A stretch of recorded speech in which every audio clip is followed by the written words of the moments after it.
Holy shit, Virgil with the 10 stream streak. Thank you very much. I also figured out this is your seventh time claiming first, so congrats on that. And thank you for the daily vinyl. Glow, thank you for the daily vinyl as well. Welcome on in, everyone. If this is your first time, my name is Rad Nomad. I'm a psychedelic DJ wizard. Playing some more Disco Elysium today. I should be able to make some more progress. I was very surprised at how much I was able to get done last stream. I think I unlocked a couple new options for me to try, so I'm excited to see what that's all about. Hi, everyone. Hope your week is going well. I am incredibly thankful to have both tomorrow and the next day off um, as part of just my company's holidays. So I will be gladly using that time to rest, to catch up with some friends, to stream a little bit. I haven't really been announcing this. I've been a little bit behind on it. I am actually going to be streaming a collab tomorrow with my friend Zafriax. We're going to be playing Deep Rock Galactic Rogue Core, which is the new Deep Rock Galactic side game that came out within the past couple months here. Uh, I was able to play the playtest a little bit, and I will say, from the limited amount of time I've played that versus the actual early access release that just came out, I've got to say I like the improvements that they made to it. So for some context here, it's not too dissimilar from the original Deep Rock Galactic. It's very much still you're kind of mining, you're fighting monsters. I'm going to be lurking while working on my birthday one-shot stuff for this weekend. No problem at all, Virgil. I appreciate you being here. Enjoy your lurk, enjoy your work. But yeah, with Deep Rock Galactic Rogue Core, it's a lot more like a roguelike in the sense of you have multiple levels you kind of have to progress through, and if you like lose one of the levels, you have to essentially start all over. And it's also set up such that you don't get any weapons or tools at the very beginning of the game, right? You basically have to find them as you progress through the levels, which is very interesting. So, the sample level that I played during the tutorial had me finding essentially like a gun and then the drill tool, which is typically like class specific in the original Deep Rock Galactic. So I'm really excited by what this means, right? It's essentially like it's just going to be a mix and match of various tools that you'll find throughout the game. Um, so yeah, that's going to be awesome. I'm looking forward to that. Sorry about my now playing being broken right now. Let me go ahead and turn that off actually. The music should still be coming through. Um, I've been playing around a little bit with the YouTube music widget. I, honestly, I was kind of hoping to be able to share some of the new Pretty Lights music that came out today because Pretty Lights are one of my favorite like DJs slash bands slash live experiences as of late, and they literally just put out like 15 new songs today. So I've been slowly making my way through them. The second one is what they used to advertise their tour during the initial comeback. And it's like just chills down my spine. You know, I love that song so much. But uh, it's not available anywhere outside of their website right now. So I will have to show you all later once it's easily accessible. But I am so fucking excited for that, y'all. They're doing a tour. They're coming to my neck of the woods later this year. They usually do these like 3 day stints because they just have so much music and they'll typically just cycle through. And it's like the structure of their shows is essentially just like a mix of playing tracks, scratching over them, jamming over them, playing remixes and various covers of them. They call it a swirl, I guess. Like I don't know too much of the lore behind it, but they essentially just take a song and stretch it out into just this incredibly trippy, jammy bliss. I was really happy to catch them when they came through San Francisco a couple years back, and now they're coming back in the general area for 3 days, and I'm gonna try to see if I could see all 3 of the days because I'm sure it's just gonna be wild. Um, I think that's coming up at the end of November, if I remember correctly. So I got that to look forward to. But yeah, I hope you are all doing well. I hope you have a good day. Um, I don't think I have anything for show and tell this time. I'm continuing to work on a couple crochet projects that are not even halfway done yet. Um, the cardigan I've been working on, I'm about halfway through the first piece, but I still have to do all the seams and collars and stuff. And I significantly underestimated how much yarn I'm going to need for it, so I'm probably going to run out and buy some more tomorrow. Um, but anyway, I think we should get into Disco Elysium. So let me go ahead and switch to the other screen. We'll start that up and get going.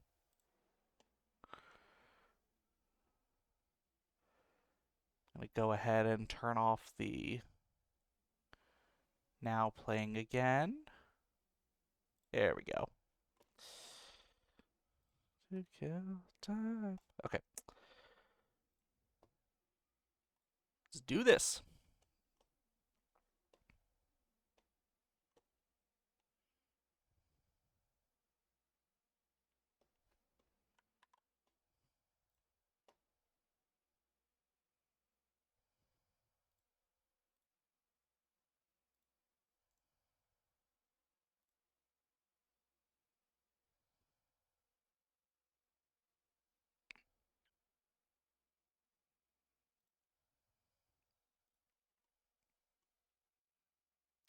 Okay, I don't think the audio is coming through yet.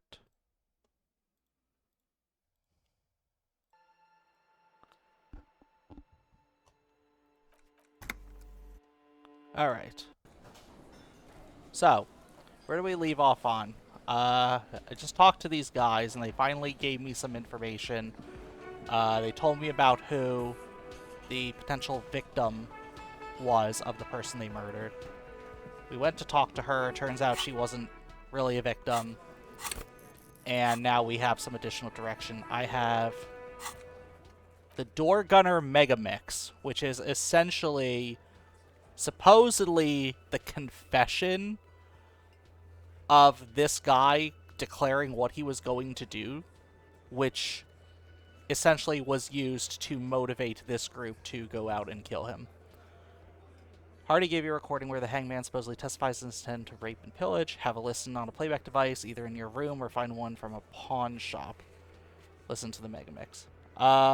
So that's one thing we could do. I can question Classy again. She told you she can't talk about him now, but she needs specifics, height, build, etc. to confirm your autopsy. Ask a little later when she's collected herself. Ask the scab leader about the tattoos. Perhaps another mercenary can tell you more about the hangman's tattoos. So-called scab leader at the harbor gates. It won't count as one of the people informing you about tattoos. Pretty interesting. Supposedly, this is a dangerous option, just because he's potentially one of the other mercenaries that was with the guy that was killed. So potentially showing him we know about him could start, essentially, like, escalate the conflict between him and the rest of the Union. These two I can't do until tomorrow. I don't think. At least a working class husband I don't know about. Smoker on the balcony I could do this evening. I'm tempted to go listen to Door Gunner Megamix, but I'm a little bit afraid of what that's going to be like.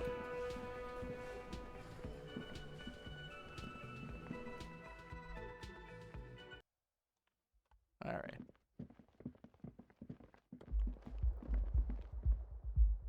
Yes? No, I'm not trying to talk to you, Kim. I'm trying to get through you. Alright. The compact tape player is still and silent. Seems it has completely broken down now. The machine was made in Revachol by a company called Le Mercier. Their logo depicts the triple-towered Delta skyline. It was supposedly built to last. This would have been very helpful with the Megamix, but it isn't anymore. Yeah. Given that it's broken. Could say it's not my fault. Yeah, any ideas? My kinema only comes with radio. Let's try to find a new tape player. Perhaps we should talk to Roy at the pawn shop. He has stuff. Alright, might as well. Honestly, at this point, just anything for us to kill time would probably be good.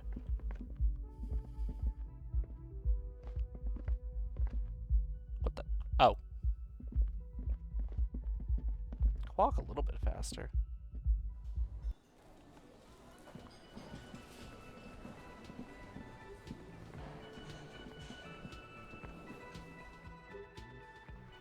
Alright, pawn shop.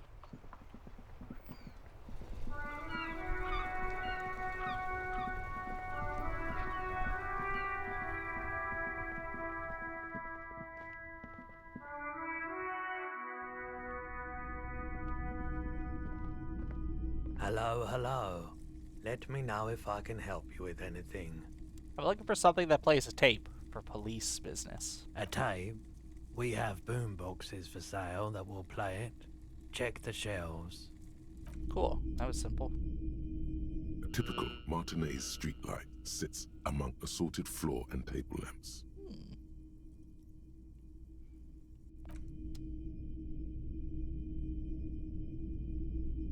What shelves can I check? Oh. You see rows of toy soldiers guarding the rest of the trinkets displayed on the table. Some on horseback, others in rags, others yet in bright blue uniforms. All are stern and unyielding in their duty. Try to find something pretty and cool here, then use it to win her back. Use it to win her back? This is a white check, right? Everything you pick out seems faded, chipped, and sad somehow. Most of them are just broken toys. Win her back? Yes. Buy something nice. A figurine. This sounds off.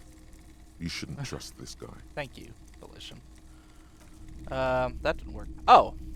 It was literally right above his The head. boom boxes on the shelf look well loved and well traveled. Chipped, dented. They stare at you with the unblinking eyes of their tape reels. Stand on the tips of your toes to see more. One especially catches your eye. Deep gold and amber plastic with a big old handle on top. A classic boombox that says Stereo 8 approved. This is you. Golden orange. A sunset suite. Just make sure it works before you buy it. Ooh.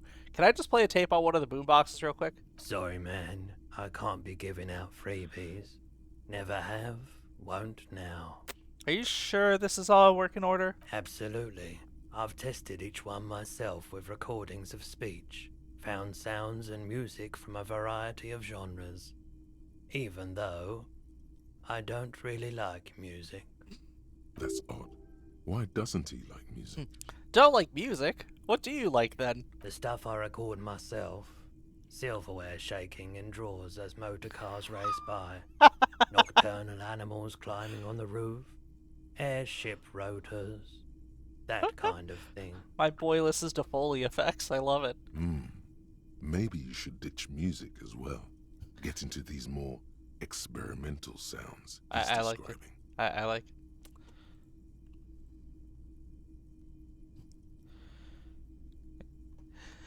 Shopkeep, this Stereo 8 approved machine here. Is the Harman Welsh W2. Made in Vespa. Designed in Seoul. Plays all reel-to-reel formats. 2mm, 8mm, 12mm. It's even got a little radio in there. It'll set you back 12 real. Can I get a discount on this boombox? A police discount? A discount? I do have to keep the lights on, man. It's 12 real. Remember, he doesn't like music. He likes sounds.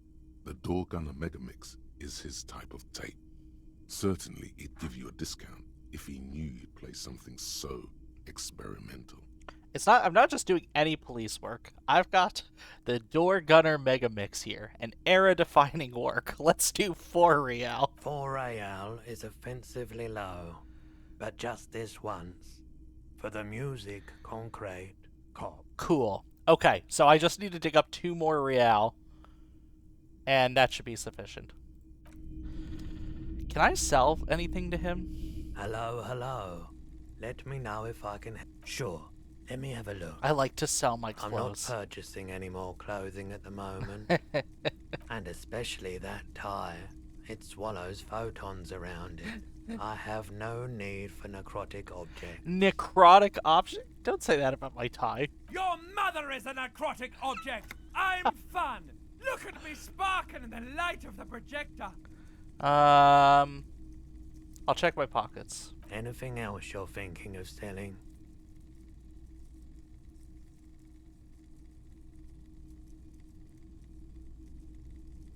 Why do I have Lieutenant's handkerchief again?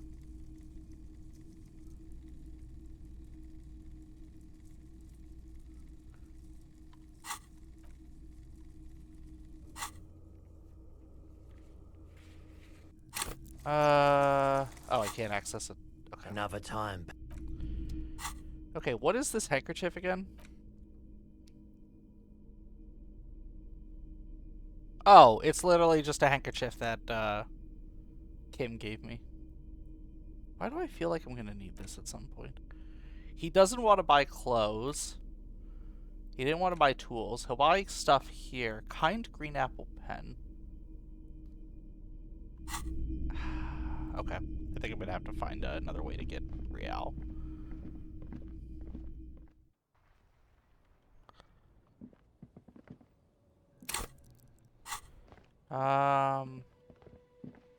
I guess I could enable. Okay, that becomes active tomorrow. Also, I didn't know that holding tab shows me everything I can interact with. That would have been super helpful earlier.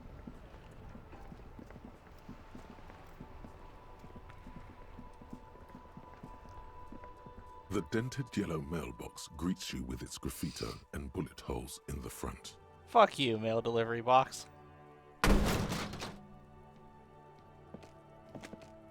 There is a hollow ring as you kick the box. It sounds like it's mostly empty. Your toe hurts now. No! You feel something No. in your chest, an unnatural pressure. It's spreading to your left arm. Yeah. There's no cops. That gave me a heart attack. A detective lieutenant of the This game is so passed stupid. away yesterday. His death. Okay. Let's try that again. Do I have to start all that over? God damn. Okay. Okay. I mean, I don't have to go talk to him again. I literally just have to find more Real. God damn.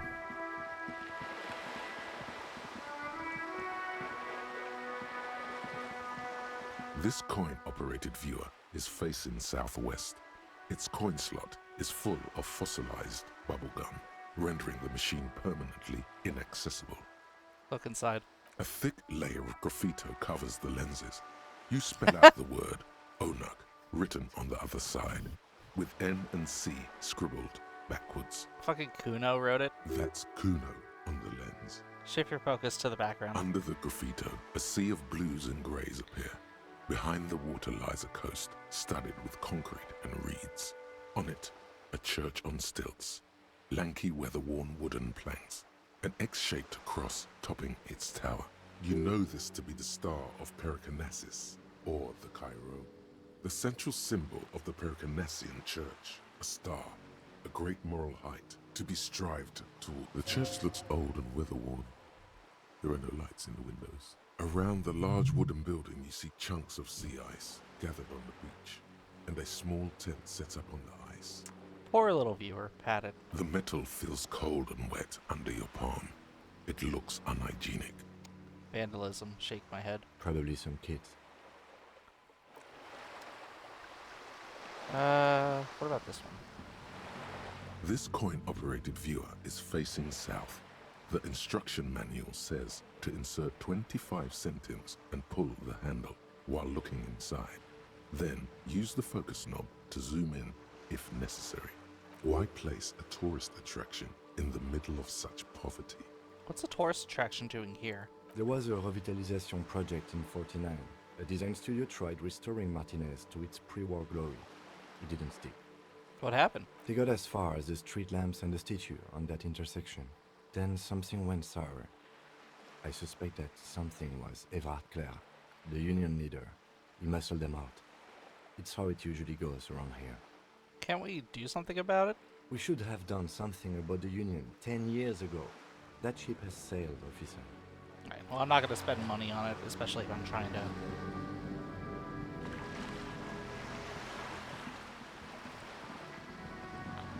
Especially if I'm trying to get more. Now, this is new to me. This is a wall on the side of an apartment building. You have no clue. It's just a wall. That could be interesting later.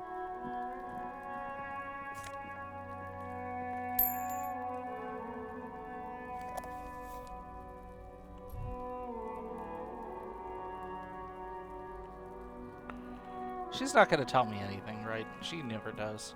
Trying to sneak up on me again? Trying to snuff me out? Get away, pig! Yeah, she doesn't do anything. Okay. Gone up there before.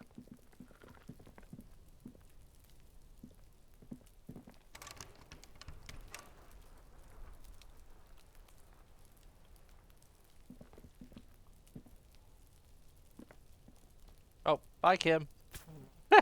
Why did Kim run away? Wait a minute. Kim didn't like what I was about to start looking at. Why the fuck did Kim run? Oh, there he is. Alright. Well, shoot, now that I know about holding tab, let me check a couple of other places. Whoa! Naval coat. She's not gonna tell me anything, right? Hello again, officers. Have you come to admire my mural? Okay, no.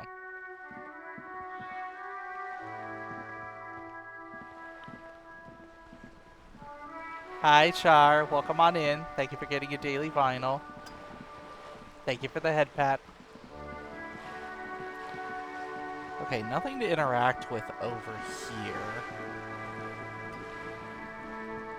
I guess I'll go back onto the other side.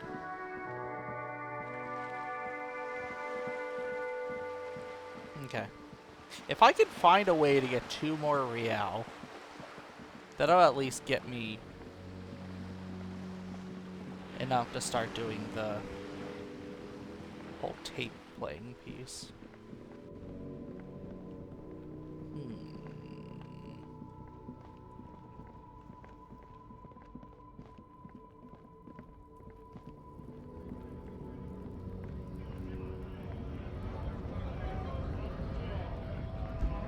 I kind of want to talk to him.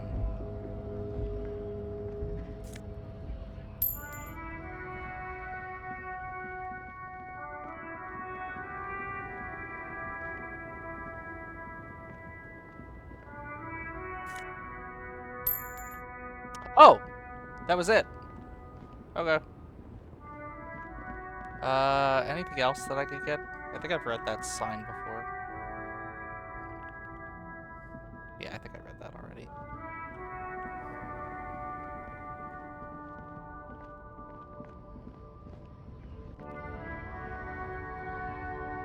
A lorry stuck in the traffic jam. This big, heavy Grad-made machine is well kept for such an old machine. Look in the window. The windows are clear. They've been recently washed. You can see a lorryman's cabin with personal belongings, stickers, insignia. What kind of stickers and insignia?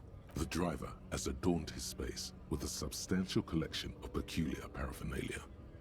Proclamations about honor, strength, and purity are glued to various panels. What about the back seat? The back end of the cabin has a small perch to sleep, large ashtrays. There are several suns and wheels sewn into the curtains. A book with ragged edges catches your notice. The front cover features a large, muscular man. The title reads, Man from Eamdal in the Lost City of the Pygmies. Racist nationalist paraphernalia. That's kind of what I Not thought. unusual in this part of town. Yeah. This is our guy. You think this lorry belongs to our tough guy? Likely, yes. This guy's proud of who he is. Drapes it all over his machine. There he is, in front of Rita, smoking nervously, hoping it's over. Interesting.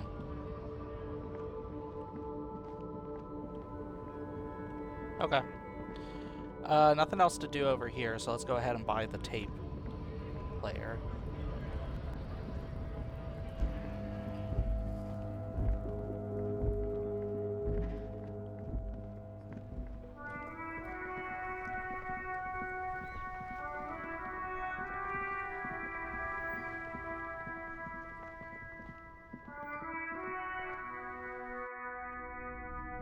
The boombox is on the shelf. This is I'm you. gonna kind of breeze Golden past this orange. because I've already Just done it make before. sure it works before you buy it. Is the Harmon Welsh dub a discount? I do have to keep the lights on, man. It's 12 real.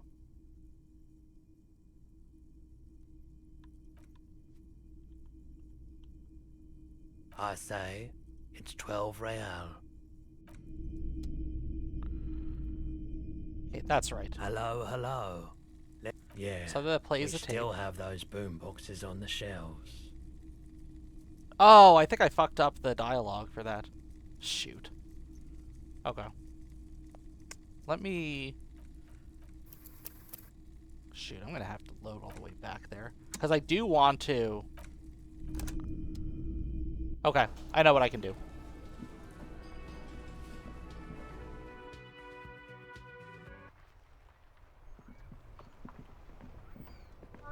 Okay, we're gonna go back here. We're gonna pick up the real that was laying on the ground here. I think that should be enough.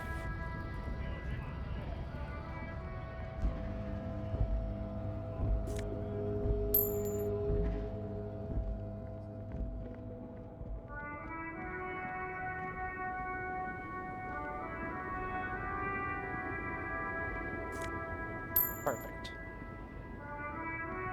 Okay, and this time I am gonna save before I start talking to the guy. I honestly should just be getting in the habit of doing that.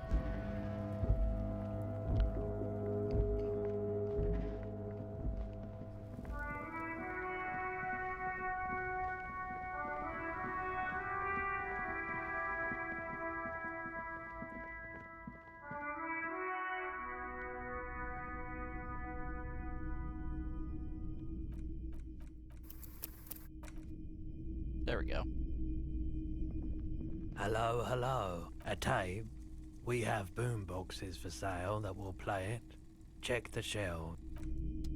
The boombox is on the this is you. Just make sure it works. Sorry, man. I can't be giving it. Absolutely. That's odd. Why? The stuff is the Harmon Welsh a disc. Remember, he 4 Alright, got it. is Yes. offensively low. But just this once. For the music, concrete, cop. And here you are. Quality sound reproduction on the go. It'll play anything, wherever. Turn any tape into a conversation of sounds and shapes.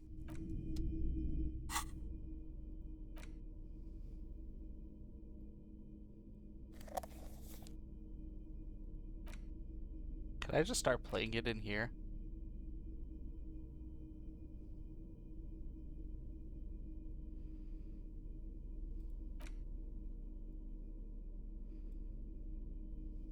The porter reel is just what you needed. The reels attach to the apparatus with a satisfying Okay. click. The tape is routed behind the magnetic reader. Alright, hang on everyone. This might get a little wacky. You push, command set, and the tape starts spinning. Violent static and machine sounds fill the air. This isn't Revachol. This is a fucking village. I can almost see the elephants. The harbor. That's the son of a Kvalson crane. When this shit is done, I'm gonna tear that place up. Soldier of the apocalypse style. Kill shit. Dogs and chickens too. Gonna run a room, Cordy. A real nice room. I don't give a shit. I'm fucking done. I'm done mentally. I'll fucking do them all in. Rape that disco cunt on the counter. You know, the dance a whore upstairs. Do it Kohoi style. Never did get that taste out of my mouth. The lieutenant presses the button marked Arrête on your portal reel. The tape stops spinning. Okay, I got a bunch of questions for him, but I mean that's it's pretty clear, pretty clear admission of what he planned to do. What was that at the very end? Silence? End of recording. Thanks. What do you think? It seemed authentic enough. Probably recorded off the shortwave, then edited to seem more incriminating. He sounded like he was on patrol around the harbor walls. But he did say he's going to do it. You can't edit words into someone's mouth. Indeed, but The lieutenant looks at the tape. You are familiar with this look now. It's his look of suspicion. There's more going on here than we know. Alright, gonna rent a room, Cordy, a real nice one. So Cordy's probably the guy he came with. Do it Kohoi style. So what is Cordy? Corty could be short for Cortenard, one of the other mercenaries, the one he was talking to. Probably the mountain at the harbor gates. Mr. Right to Work, Oh, yeah. What's Kohoi? a village on the Samaran Isola, in South Safre. Oh, Brad committed war crimes there, the kind of thing he talks about. you think he was there? Who knows? Maybe the tattoos would have an answer. We would need to know the story of this man's service. A symbol of soldier of the apocalypse style conduct in a civil environment. Okay then, what now? I think we've got a few more questions for class here, don't you? This seems to contradict her testimony, at least to some degree. As you take out the tape, the boombox tunes itself back to the cheery radio again, spewing out beats like it's a Friday night. Cool.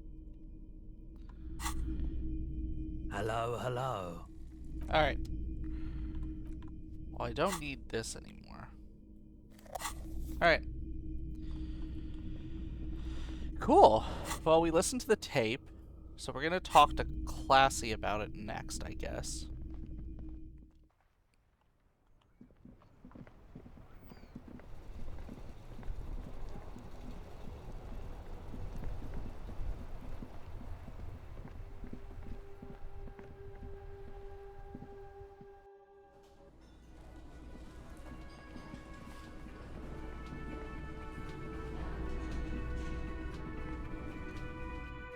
Is she ready for me to talk to her about the rest of the stuff?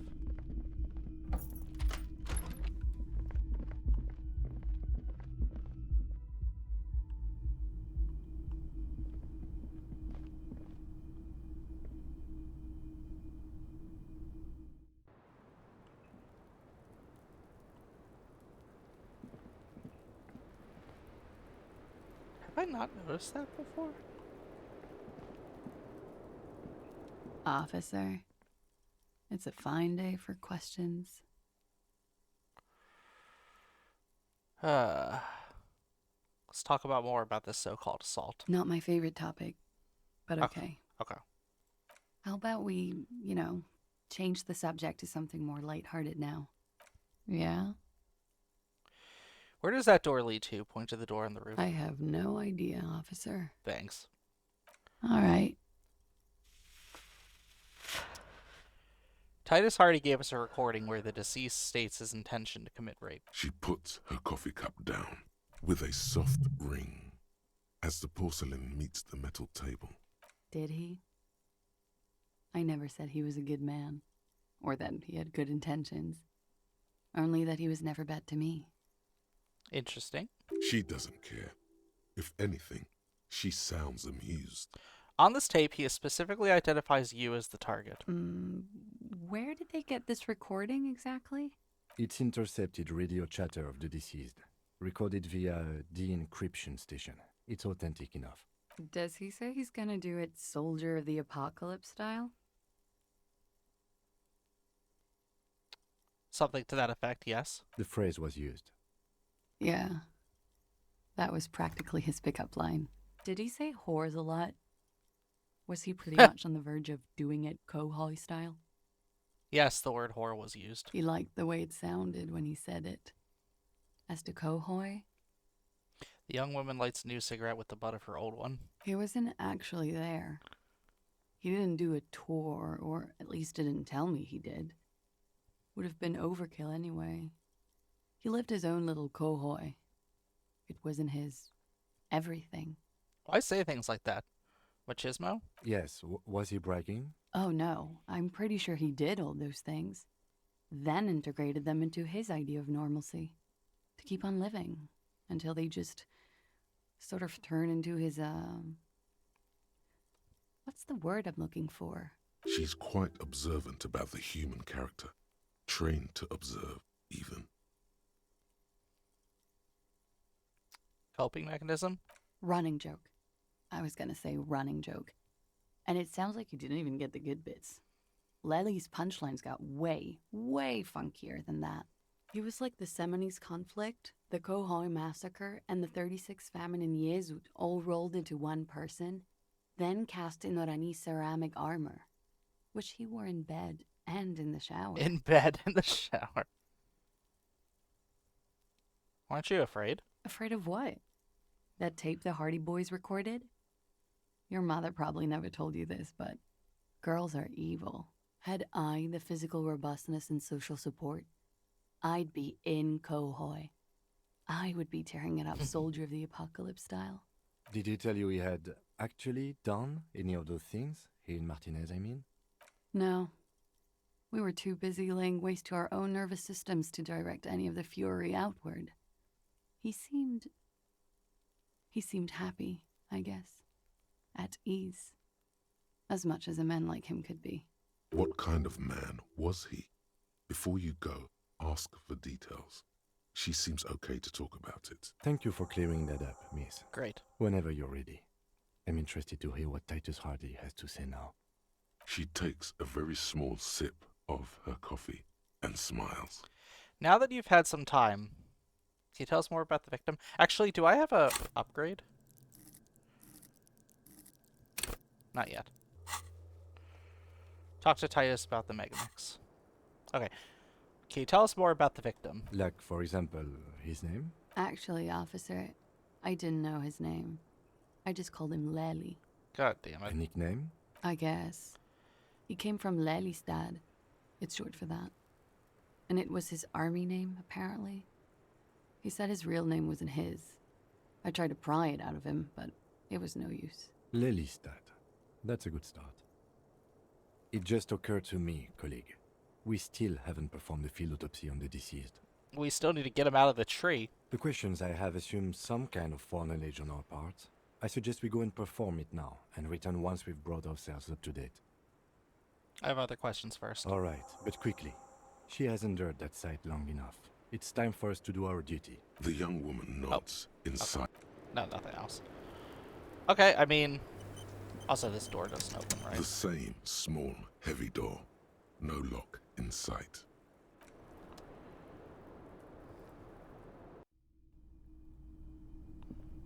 This window is... Okay. I guess we could try to get the body out.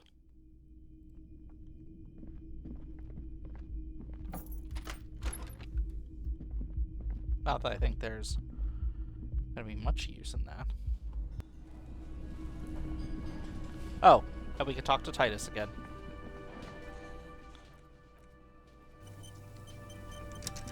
Hi, Titus. Tell us about the Megamix. It's you again. What is it?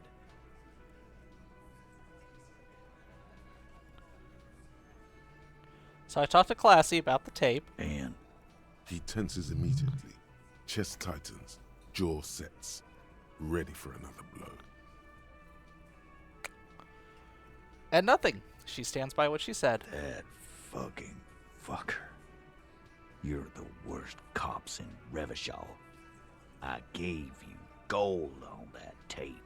That fucker wasn't aimed at you. It was at her.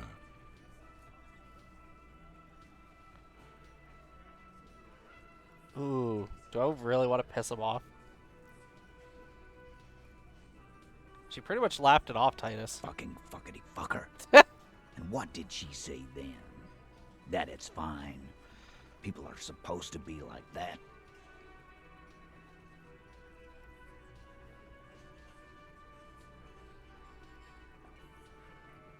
Ooh.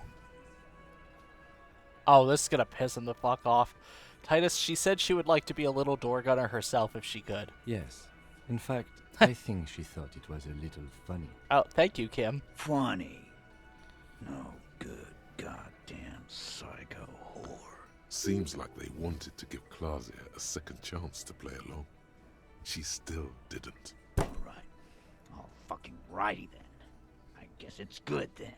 That fucking... Please try to control yourself in the presence of visitors, Titus. Her voice is a bit softer than earlier. This is just perfect. Just fucking perfect. Any thoughts on this, lawman? You don't have to say everything out loud. Just mix and match.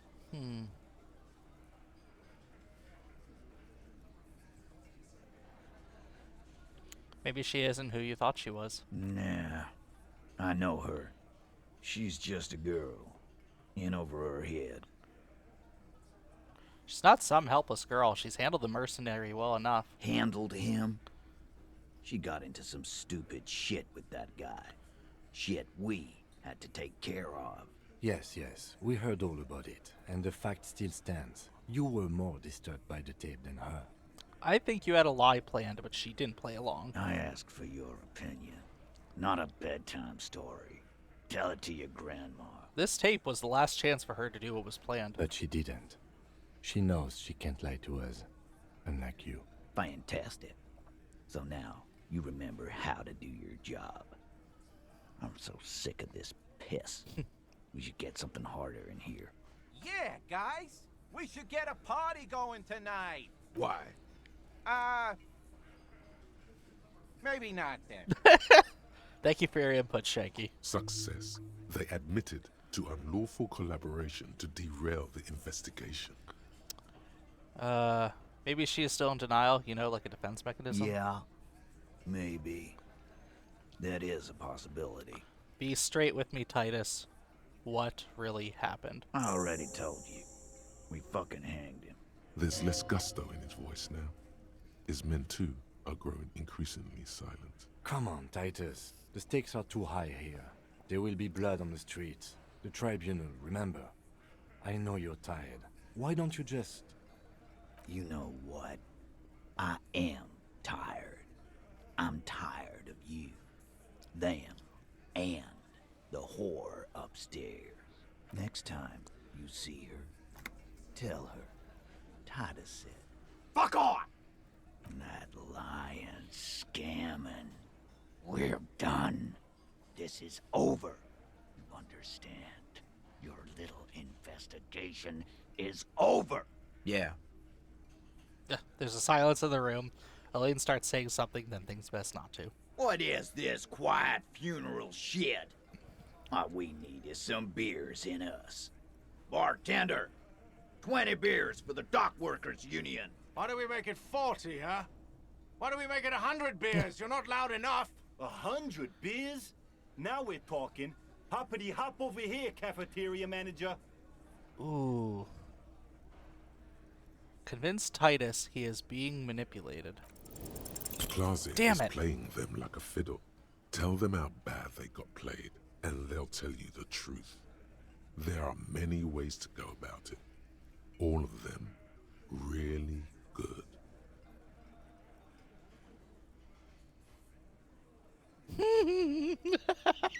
We're gonna bring this story loop back in. Kim, I'm gonna need your gun again. No, we're not doing that again. I'll tell you a little story about Kim. The same thing happened to my friend Garda over there. A chick tried to make him part of her cock carousel. The fucking what now? You mean the barman? That's cafeteria manager to you, Titus. What are you? His bitch now? That's important. Focus on the words cock carousel. Yeah, we're all very focused.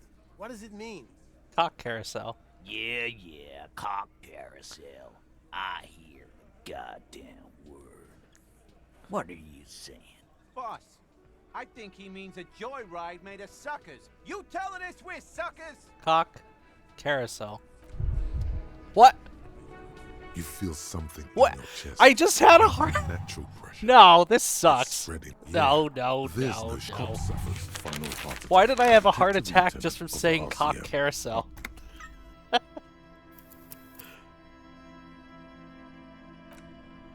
Alright. It's you again. Yeah, we're gonna What go is it? back all through that again. So, again, I'm probably just gonna speed through it since that wasn't supposed to happen. And He tenses Hi, up. Junie. Welcome on in. Chest It's good to tightens. see you. Jaw sets. I just had a heart Ready for attack another from blow. saying something stupid, so I'm gonna go back through this dialogue tree to get back to where I was at. Yeah, it's good to see you. Hope you had a good day. She stands by what she said. That fucker wasn't aimed at you. It was at Pretty much fucking laughed it off. Yes. Door gunner. fun. Seems like Please try. This is just. you There don't we have to go. say everything out loud. Just make She isn't who you thought she was. I know her. Handle. Yes, yes. We heard all, I asked for your opinion. but she didn't. Fantastic. Yeah. why. Success. Okay. They admitted to unlawful collaboration. I to did. It was my derail day the off, and I slept investigation. literally all day. That sounds awesome. I'm glad you're able to get a nice day of sleep. I fortunately have tomorrow and Friday off in preparation for the 4th of July weekend, so I am very much looking forward to catch up on some rest the next couple of days. But I am good. I'm in a pretty good mood. Just chilling here. It's been a pretty smooth day overall. Got to catch up with one of my good friends earlier for lunch who's just visiting for these couple days. But yeah, things are going good. Alright, I got back to where I was previously. Okay, be straight with me, Titus. What really happened? I already told you. We fucking hanged him. I have Saturday off for the 4th and Sunday, but I always have Sunday off, but it'll be nice to have 2 days off in a row. That does sound nice. Yeah, that's got to be rough to only have, like, 1 day at a time off, so I'm really happy you'll be able to take both Saturday and Sunday off. There's less gusto in his voice now. His men, too, are growing increasingly silent. Come on, Titus. The stakes are too high here. There will be blood on the streets. The tribunal, remember. I know you're tired. Why don't you just... You know what? I am tired. I'm tired of you, them, and the whore upstairs. Next time you see her, tell her Titus said, "Fuck off!"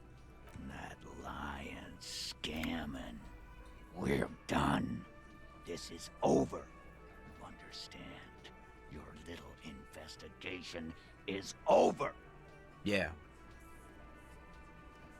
I get 2 days off a week, but they're on Wednesday and Sunday, and 1 day off at a time is not enough to rest and get all the stuff done I need.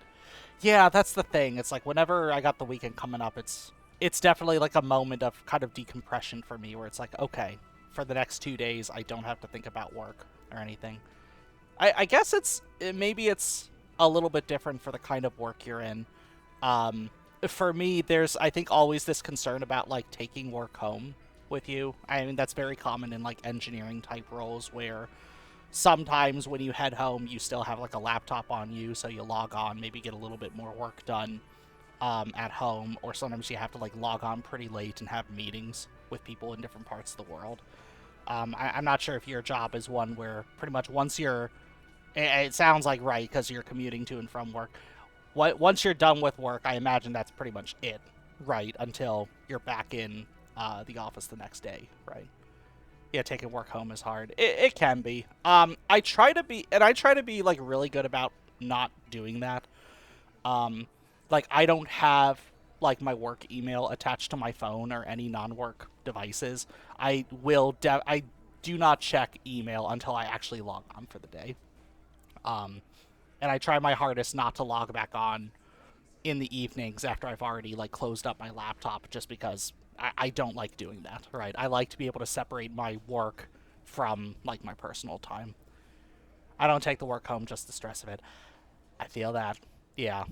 So no, I'd imagine your line of work is pretty stressful. Mine can be occasionally, especially when you got like deadlines coming up. or like there doesn't really seem to be a clear solution to the type of thing I'm working on. Having a good work-life balance is important but hard to achieve. It definitely depends on the role as well, I think. For like a super high stress job, I that's definitely really tough to balance. Um, the type of work that I do, right, kind of like hardware engineering, it's one of those roles where if you really want to excel in the field and like really climb up the ladder, you essentially push yourself to work more than 40 hours a week. I don't do that. I very much have this idea that I want to continue maintaining my own personal time outside of work. And I think it's one of those things where if I ever leave my current job and go to like a different company, they would probably be expecting me to work more than 40 hours a week, which, some people apparently can balance it pretty well. I don't know. I'm pretty thankful at least that my company has been not pushing me super hard to work beyond that. Like, we have crunch time occasionally, or we have like they make a big spectacle whenever they get a prototype back, and they want to like test it just to make sure like they can boot it up properly and everything. So those tend to be like longer work days, which not super frequent, right? I don't mind doing that. Proud of me? Thank you. No, it's something I prioritize a lot, and by doing that, it also means I get to have time with all of y'all, be able to like play games here or work on crochet or share the exciting things that I've got going on in my life. I don't know. There's that whole saying, right? Like, I guess, do you work to live or do you live to work? Right. I'd rather work to live. Like, I'd rather prioritize the time outside of work. What I do in work is literally just how I make money. It's not something that I want to completely define me, you know? Exactly. Yeah. So, and that's the thing with engineering, right? And not just engineering, and a little bit of a side tangent before I get back into this. It's it's the area that I live in as well, right? I mean, I've been pretty. I think I've mentioned to people, right? I am in Bay Area, California, right? Like Silicon Valley. So, not only do you have a ton of people that are just in the tech industry out here, you have a ton of very ambitious and driven people that have completely made their careers their personality, right? It's one of those things where maybe if you go outside of the Bay Area and you start talking to people, they'll be like, "Oh, like what do you like to do for fun?" or like, "How are you?" If you're in the Bay Area, the first question when someone meets you is, "What do you do?" Like, what do you do to make money? Right? Like, what is your job? What is your career? Like, what is it that you wake up and spend like 8 hours of your day doing? And I mean, that's a bad question necessarily, but I think it frames it as like the most interesting thing you do is your career, right? Which, I mean, I don't know. Like, for some people it is. It's not really so much me. It's something I enjoy doing. It is a way for me to meet people, to chat with people, to help people. But it's not all I'm about, right? Like, there is more than 40 hours of the week, you know? That sounds so tedious. It can be, right? Yeah, it depends. Some people absolutely love the type of work that they do. I enjoy it. I get fulfillment out of it, but it definitely, like I said, it is just one facet of something that I do, right? If it were up to me, I'd probably be doing something else. Like, certainly if I can sustain it. Honestly, you wouldn't believe how many times I've just thought about how nice it would be to like not work in this industry. Like, just to find something, like, not even necessarily like streaming or crochet or anything, but just, I don't know, some other use of my skills beyond just hardware design. I don't know. We got an ad break coming up. I think I'm going to go ahead and start the break now before I continue this line of dialogue here. I don't think I'm going to try to push Titus anymore, because that's just going to give me another heart attack, apparently. But I can at least start doing some other checks in this game. So please feel free to use this time to get up, stretch your legs, get some water. We will be back in 3 minutes.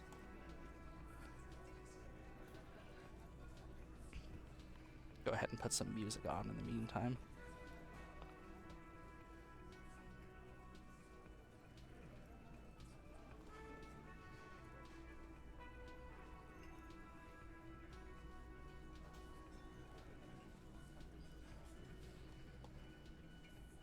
Have a good break. Thank you, Junie. I'll probably just be chilling here, drinking some water.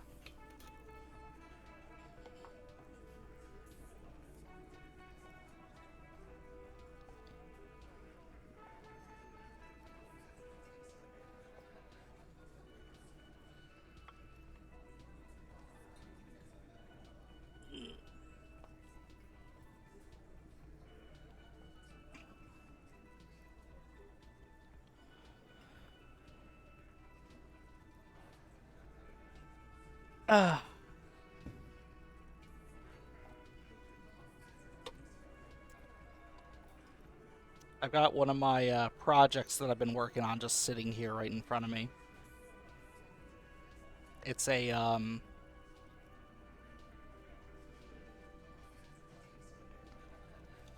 a vest. Duh. I don't think I've actually taken any pictures of it. Ugh.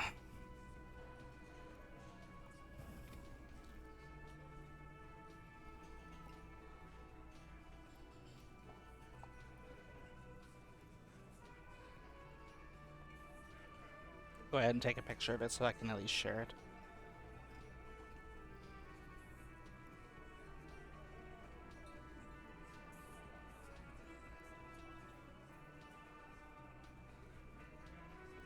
Well, well, well. Hi there, Not So Lonely. How are you doing?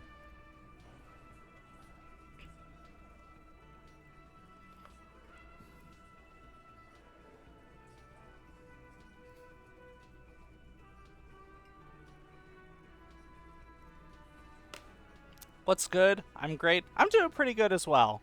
My long weekend just started today in preparation for the upcoming holiday. So I am looking forward to the time off. Oh yeah, I'm going to be doing a collab tomorrow as well with one of my friends, Zafriax. We're going to play Deep Rock Galactic Rogue Core tomorrow, which is going to be fun. How are our ads doing? I'll go ahead and show it after ads end.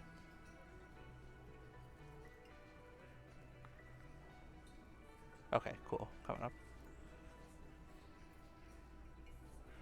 You've seen Alex play that game? It looks fun. Yeah, I'm looking forward to playing it. You know, it's the, it'll be the first time I've played it with someone else. I literally just played the tutorial earlier today. It seems like it'll be interesting compared to the original Deep Rock Galactic, you know, which I played a ton of. That game is the most played game in my library, because I just went through a phase where I was playing that game, like, consistently. I love the 4th. Me and my GF go down to the park and watch the fireworks. That sounds like fun. I hope you two have a great time doing that. We've occasionally gone downtown and watched the fireworks shows. It's gotten pretty crowded in recent years, so we haven't been doing it as often. This year, though, we got invited to one of our friends' houses that's a little bit out of town. So we're going to be spending the night there. I have no idea what the plans are besides, I think, just a barbecue and a house party. So maybe there will be fireworks, maybe not. I don't mind fireworks, personally. Like, I do enjoy seeing them. I understand that they could be a pain in the ass or, like, disruptive for a lot of people. I enjoy being able to see them occasionally. So, we'll see. What I don't appreciate is hearing them at random hours of the night on days that are not the 4th of July. So, we could do with a little bit less of that out here, personally. You love fireworks? It was one of my favorite things to look at growing up, honestly. Like, I definitely look forward to it a ton, just seeing those, like, big flashy colors in the sky, and I like seeing it, too, on occasion. My town holds an event at the big park. Nice. Yeah, I think a lot of cities will tend to do some events like that. I know San Francisco does, like, fireworks shows up there. That's where I saw my first one when I first moved out to California. There's a time and place for fireworks. 3 a.m. on a random Wednesday is not it. Oh. Yeah, and then you have the whole trouble where it's like, where did I hear fireworks? Did I hear gunshots? And you don't know because, like, you don't see flashing lights in the sky. It's just a whole thing. It's like, I don't need I don't need random rumblings when I'm not expecting them. Anyway, I did want to briefly show, because I was just talking about this, one thing that I have been working on crochet-wise is a vest. Ooh, thank you for the daily vinyl. Okay, so this is the progress I've made on the vest so far. It is... How many inches is that, do I think? Probably about 8 inches or so. I have to get it to be 28 inches before I start working on the sleeves. You love the texture on it? I am so happy with how the texture came out. So the way it's set up is that the cuff is, so the little kind of fringe on the bottom is a, I think that's a double crochet stitch.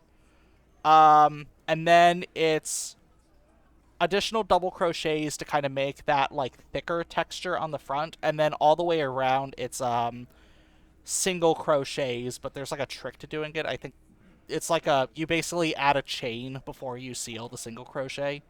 I forget what it was called, like an extended single crochet, I think was the word. I love how it's coming out so far. It takes a long time for me to do. So slowly making my way through it. It's looking good. Thank you. I appreciate that, Junie. Hopefully I'll have this done in the next, it's probably going to take me like a month or so to get this done between the other projects I'm working on, between the off-kai prep and stuff like that. So, I don't know. I'll get better about posting updates. I haven't really posted a lot of crochet projects just because these two are super long. These ones are taking a while for me to get through. Okay, let us continue with Disco Elysium and get through this dialogue here.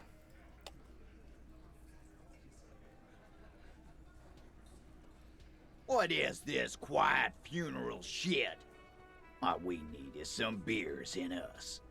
Bartender, 20 beers for the Dock Workers Union.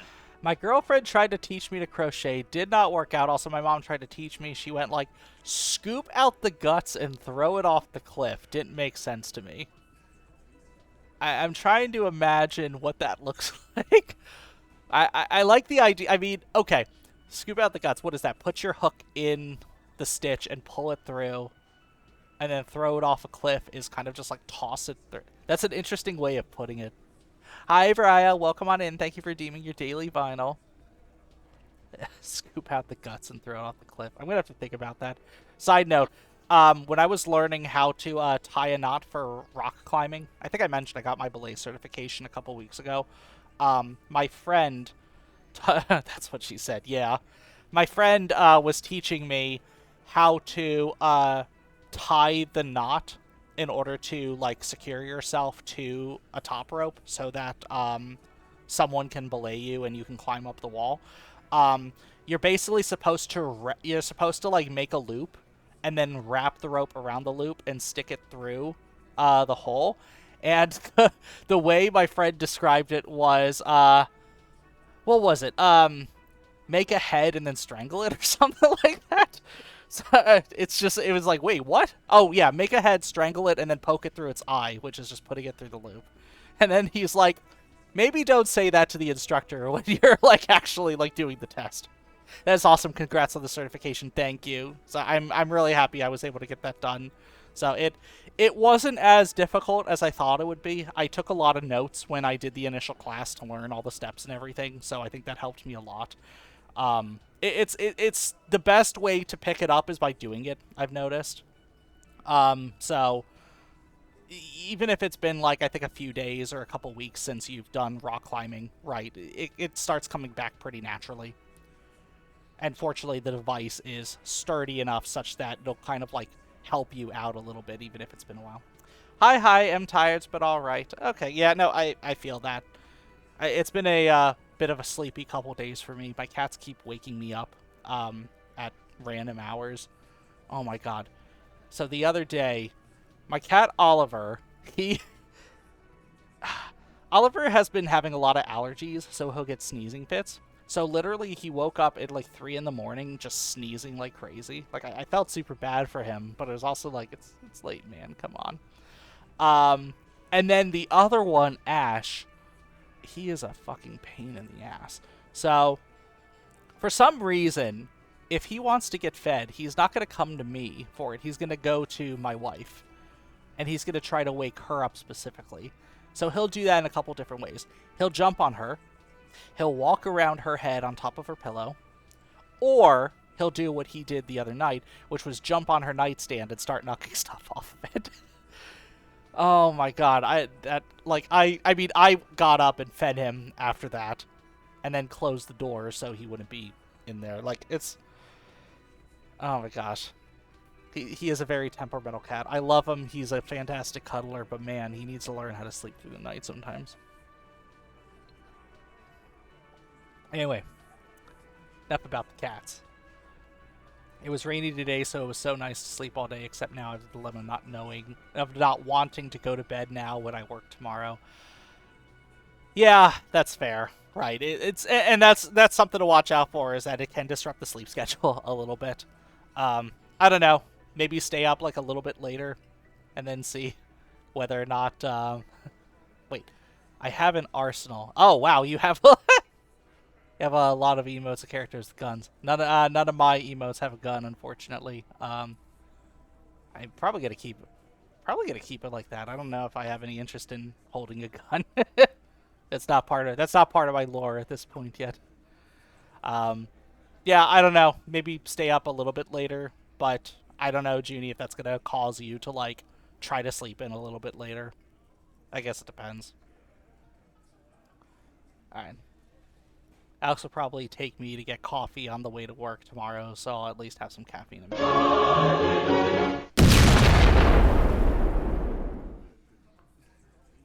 Yeah, that'll definitely help out a lot. Yeah, I definitely need that cup of coffee in order to, like, get me through the start of the day.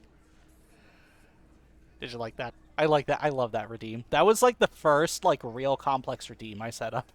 I need to get back into making more of those things.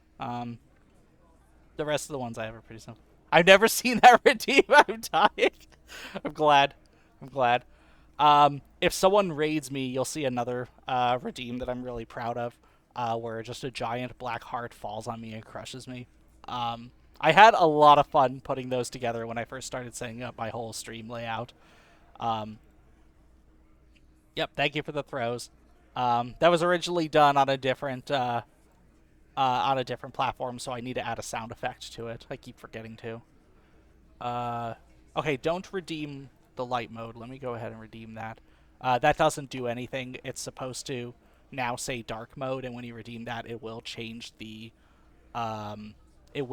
lighting of my model to be darker. And then yeah, the rest I think are pretty self-explanatory. The boom one is definitely the most complex one. Let's see. Why do we make it 40, huh? Why do we make it 100 beers? You're not loud enough.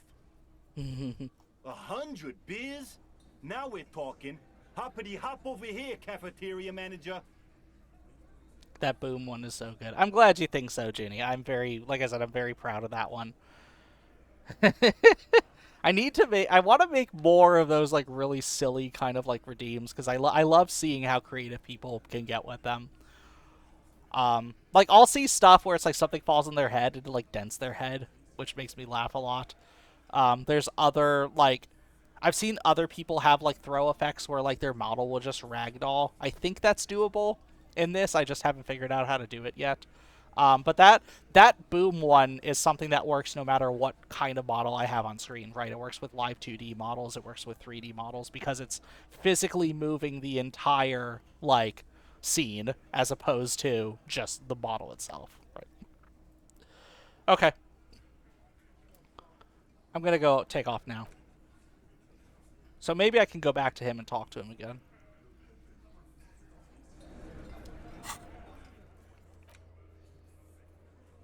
Convince the Hardy Boys to tell you the whole story. Question... Okay, return to Classy after the autopsy. Ask her again about the hangman. Cool. Okay. Let's go see if we can remove the body from the tree now.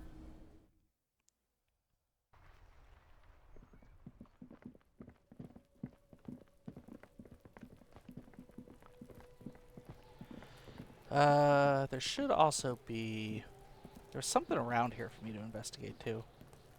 Hey, Zoe, welcome on in. Thank you for redeeming your daily vinyl. How are you doing? What do you see? Oh, it's just the footprints. Okay, I already did that. Anything else around here? Okay, I guess let's figure out how to get this dude down. The man before you is naked, but for a pair of underpants and white boots. His skin is marbled with decaying veins and blotched by lividity. On his chest, a fading web of tattoos. The cargo belt used to hang him from the tree looks reinforced. I have something I need to know, Corpse Man. Of course. You Wait, have questions, I already don't talked you? to him. The power of your imagination is at your service. Come back later, Corpo. Amuse yourself with my frank manners Forgot I already and went my through this line of dialogue. memento mori features. If possible, also see me in your dream. I already have. Just got back home from sushi and ice cream at the beach. That sounds phenomenal. Oh man, I wish I had sushi and ice cream at the beach. Hope you're doing well tonight. I am doing great. Having fun playing this game. What an amazing game this is. I am having such a good time with this game. It's definitely a lot lengthier than I thought it would be, but the depth upon which the creators of this game made all of these characters and just the different decisions here, it's definitely interesting. I'm a little bit frustrated at the fact that everything I do seems to give a heart attack, but that's kind of how it is, you know. Kim, do you have anything to say? Yes? No. How the hell am I going to get him down? The man before you is naked, but for a pair of underpants and white boots. His skin is marbled. The hangman's knot is pulled tight by the weight of the corpse below. Yellow, hard-edged polyester cuts into his neck. Above, a sliding buckle ties the belt to the branch. This is a steel-reinforced cargo. Airlifting. I thought it was used on lorries for strapping cargo to them. What do I know? I don't even know what an airship is. No, you're right. The harbor uses 6 rotters to shuffle containers around. They use whatever a noose is one of those. That ladder can't. Could be. The shape of the branch support. Right now, everything seems to fit their confession. The cadaver hangs from the cargo belt. The material delicate. These Sorry, are I'm clearly gonna- not boots. Indeed. I'm going to kind of Ceramic plate, breeze through this to see zirconium whether or not there's a dioxide, quick most option that likely. allows me to try to This get is him where down. under the hill. Fair weather. A small bell. The pry bar in your hand is itching for some action. Oh. Okay, I guess I just unlocked a dialogue. Show you where I can swipe the boots with the bar. The metal connects with the same ding. The sound does not appear to get louder. Did you hear that? A click? Yeah, like dice rolling. This is a kinetic redistributor. It spreads the incoming energy horizontally, from plate to plate. When the plates connect, there's a click. That's the sound you heard. See these lines? Faint, organic lines cover the plates where they separate into smaller ones. These plates then divide into smaller plates until there are hundreds of them altogether, like whirls of floorboards. The design looks organic, influenced by highly resistant wood materials, like lignum vitae and ebony perhaps. I am so disappointed in you. What are you interested in then? Shut up, conceptualization. The cadaver slowly twists on the cargo belt. His torso covered in an intricate web of blue lines. His eye dark brown. The corpse looks right through you. Okay, well that didn't answer anything. How do I get him down then?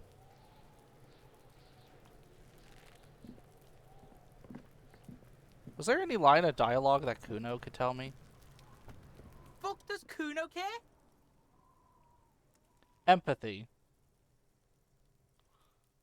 I need to put a check into... Kuno doesn't fucking care. No, he does not. Okay. There's really not a way for me to get him down yet?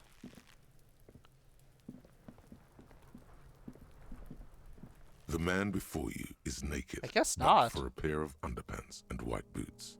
His skin is the material delicate. These are clearly not. Indeed. Ceramic under the heel. Piece by piece. We should keep a lookout for these species. The sabatons dangle off the map. It is. We've requested for a foot. For the northwest region of Revachol, an officer's average yearly income is 5,500 real, unadjusted for rank. My yearly pay is 5,500 real. Not too much, yes. I need to hustle more and hate less. I have no idea what that means. Wait, I just got a real for saying that. This game is ridiculous. How could this? Wait, I think I already answered that question. The cadavers. Okay, I can't do anything here. I'm tempted to just... Nothing else was added here. The trash containers. The smell of rotten food rises to greet you. They You wouldn't see add soggy anything cartons, else during the dirty day in rags, here, and would they? organic waste. No, they wouldn't. The container sounds a muffled gong. Okay.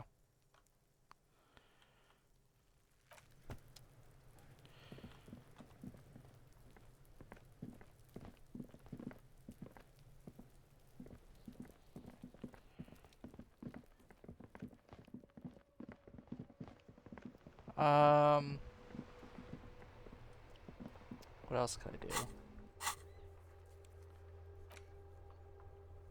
Try to convince them to tell me the story. I guess I could try that check again with Titus. The only reason I didn't want to push it is because I don't want to give myself another heart attack. Alright, I'm gonna definitely do a little save and reload It's if I you keep failing again. this check. It's like a What is it? 50-50 chance.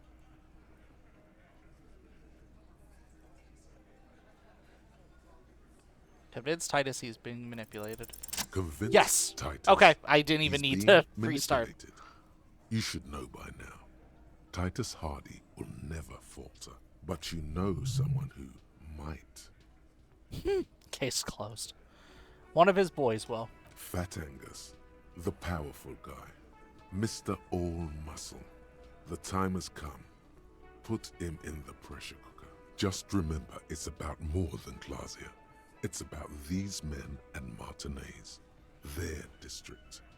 Their responsibility. That's it then. Case closed. We're going home, Kim. He'll get it. Go on. Write it down, Kim. In Martinez, they just kill you because they don't like Got you. it. Kill you because they don't like you. All because...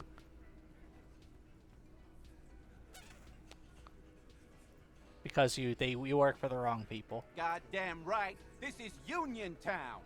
You work for the company, we will kill you. Fuck, Dennis. We don't kill you if you work for the company. Half the harbor works for the company. work for the wrong company, and they execute you.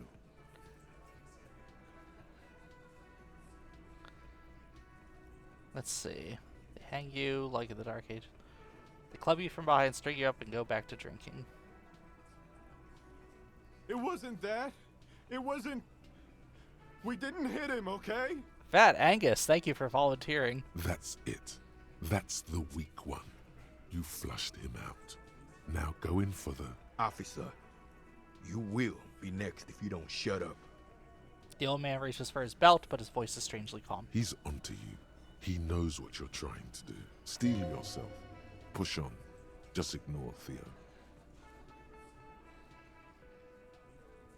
Or what? You're gonna kill me like you killed him for no fucking reason? We didn't kill him.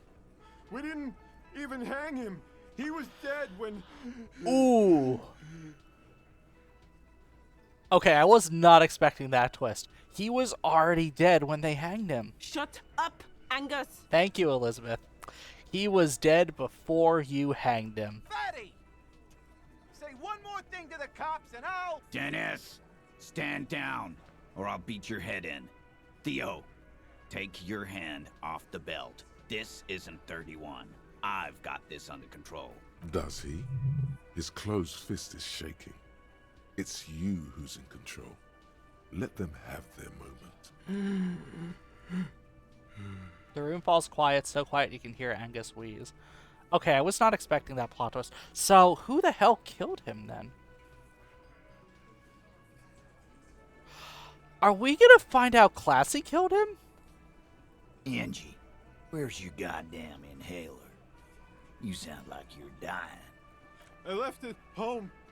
I can't get it. I'm too fucked. I'm sorry. Why are you so fucking fat, Angus? God damn, Liz. Now it's all pointless. Because of you. You wasted my time. I told you, Titus. I told you just give her up. It was Classy. Lizzie, your help is no longer needed here. Go tell Everard. Fine. I'll tell him. After a long walk along the coast.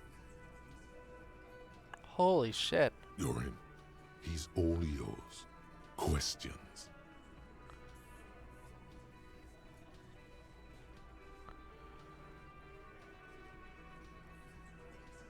So you didn't kill him. He was already dead. He nods. You hanged the corpse to cover up the real cause of death. What was it? We're not sure. Probably a bullet. The wound was difficult to see. Why? Because the girls asked us to. They were in some shit. The girls. Girls plural. There's another girl. 2 of them. Take note of this. Did she kill him? Cop, I have no idea. The girl says she didn't. What happened Sunday night? Classier came down. She seemed really out of it. Drugged up, even more than usual. Bug-eyed and gurning, you know. Not in a fun way. It looked like she'd redosed after something went down. I've seen that look before. She was scared.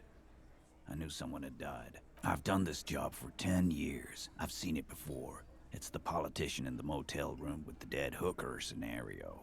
Only in reverse. Wow. Good analogy, boss. You don't get to talk yet, Shanky. You're still on the bench. And you keep taking it easy too, Angus. What happened then? We went upstairs. Sure as day the Merc was dead. There was a bullet hole through the window. Because the window was shattered. Dirty sheets and bottles everywhere. He means they'd been fucking? Tibbs patched the window. And the corpse. We hanged. Who's Tibbs? The 8th Hardy? Nah, he's my brother. He's in the window replacement business. Tibbs. That's short for? Short for Tiberius? Yeah. Good man. Bet their father's named Atticus Hardy. Lucretia Hardy would be their sister. Anyway.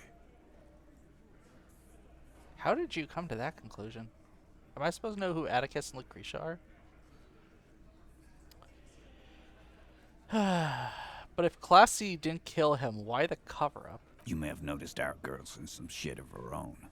I didn't notice anything. What kind of shit are we talking Can't show up on police radar kind. There are people after her. From the old world. Where she came from. These people, who are they? They're powerful. Connected to the moral intern.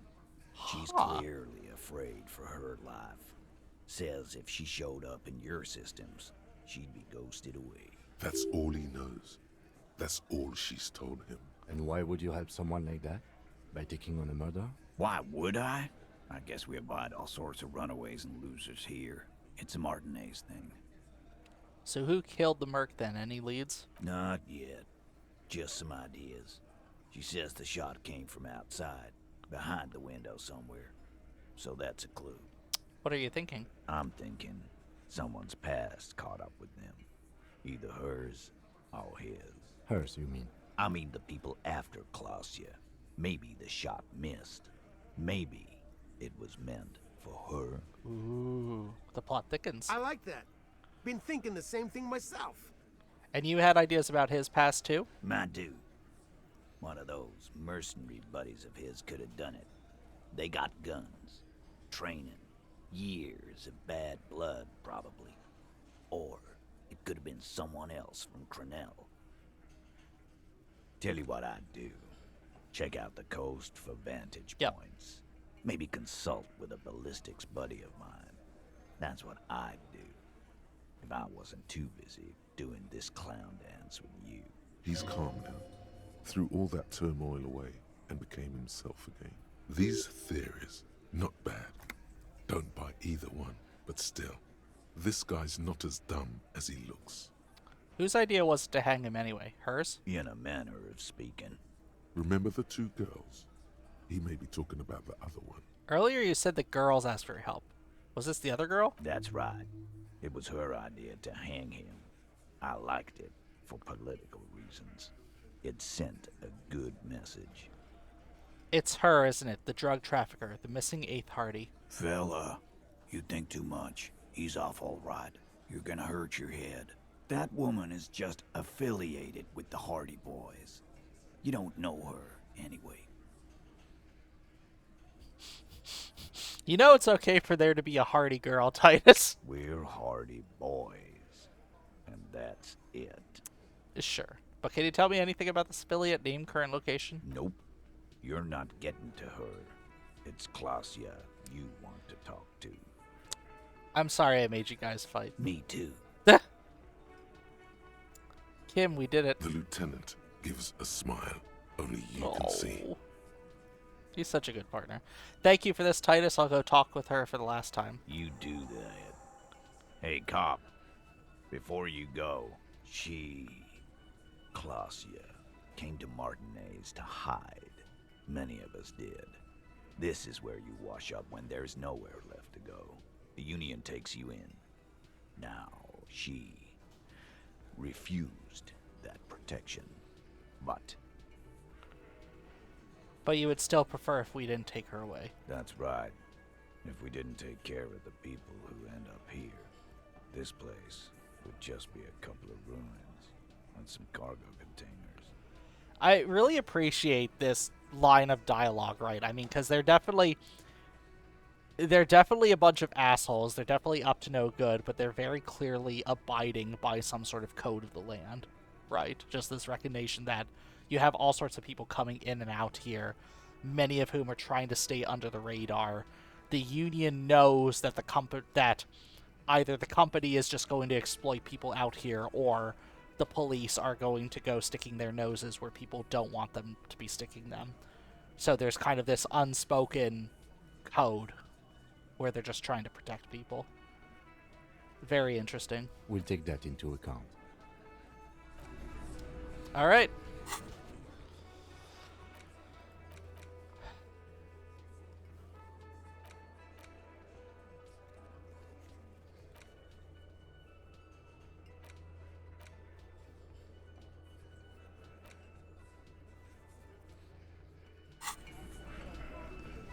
I guess I could talk to Classier one more time, and then let's go talk to the scab leader.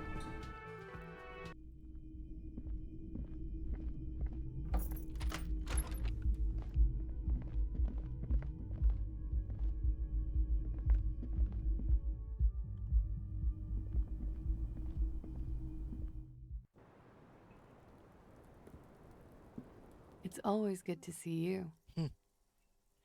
She cracks a weary smile, leaning back against the railing. Something in her demeanor has changed.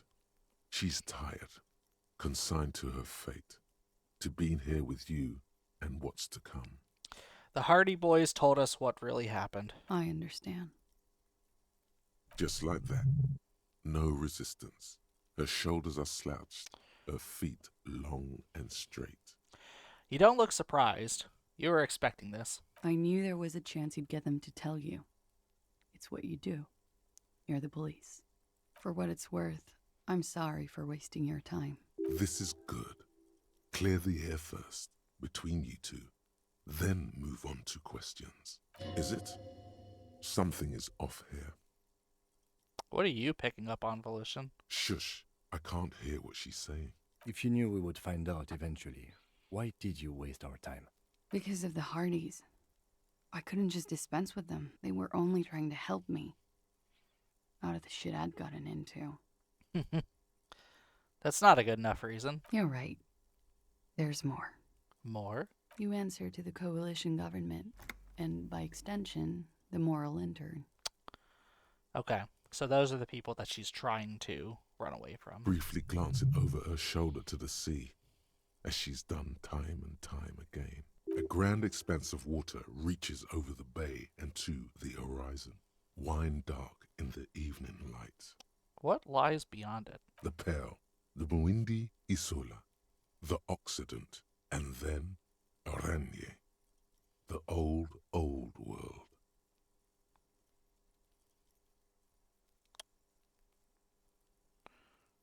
Is that why you're looking over your shoulder? You're afraid of the moral intern. You share a database with them. You send people to their courts. What's going on? What did you do? Just business. But bad business for some people in the moral intern. If I show up in your records, officer, they will find me. They will... What happens if they do? They will kill me, sir. If you file my name, take me in for questioning, enter me into the moral intern mill, well, then I'm fucked. For nothing. This murder didn't have anything to do with me. Fucked? People after her? Moral intern people? This isn't Orionese lit. Nice conceptualization. Actually, this murder did have a little to do with her.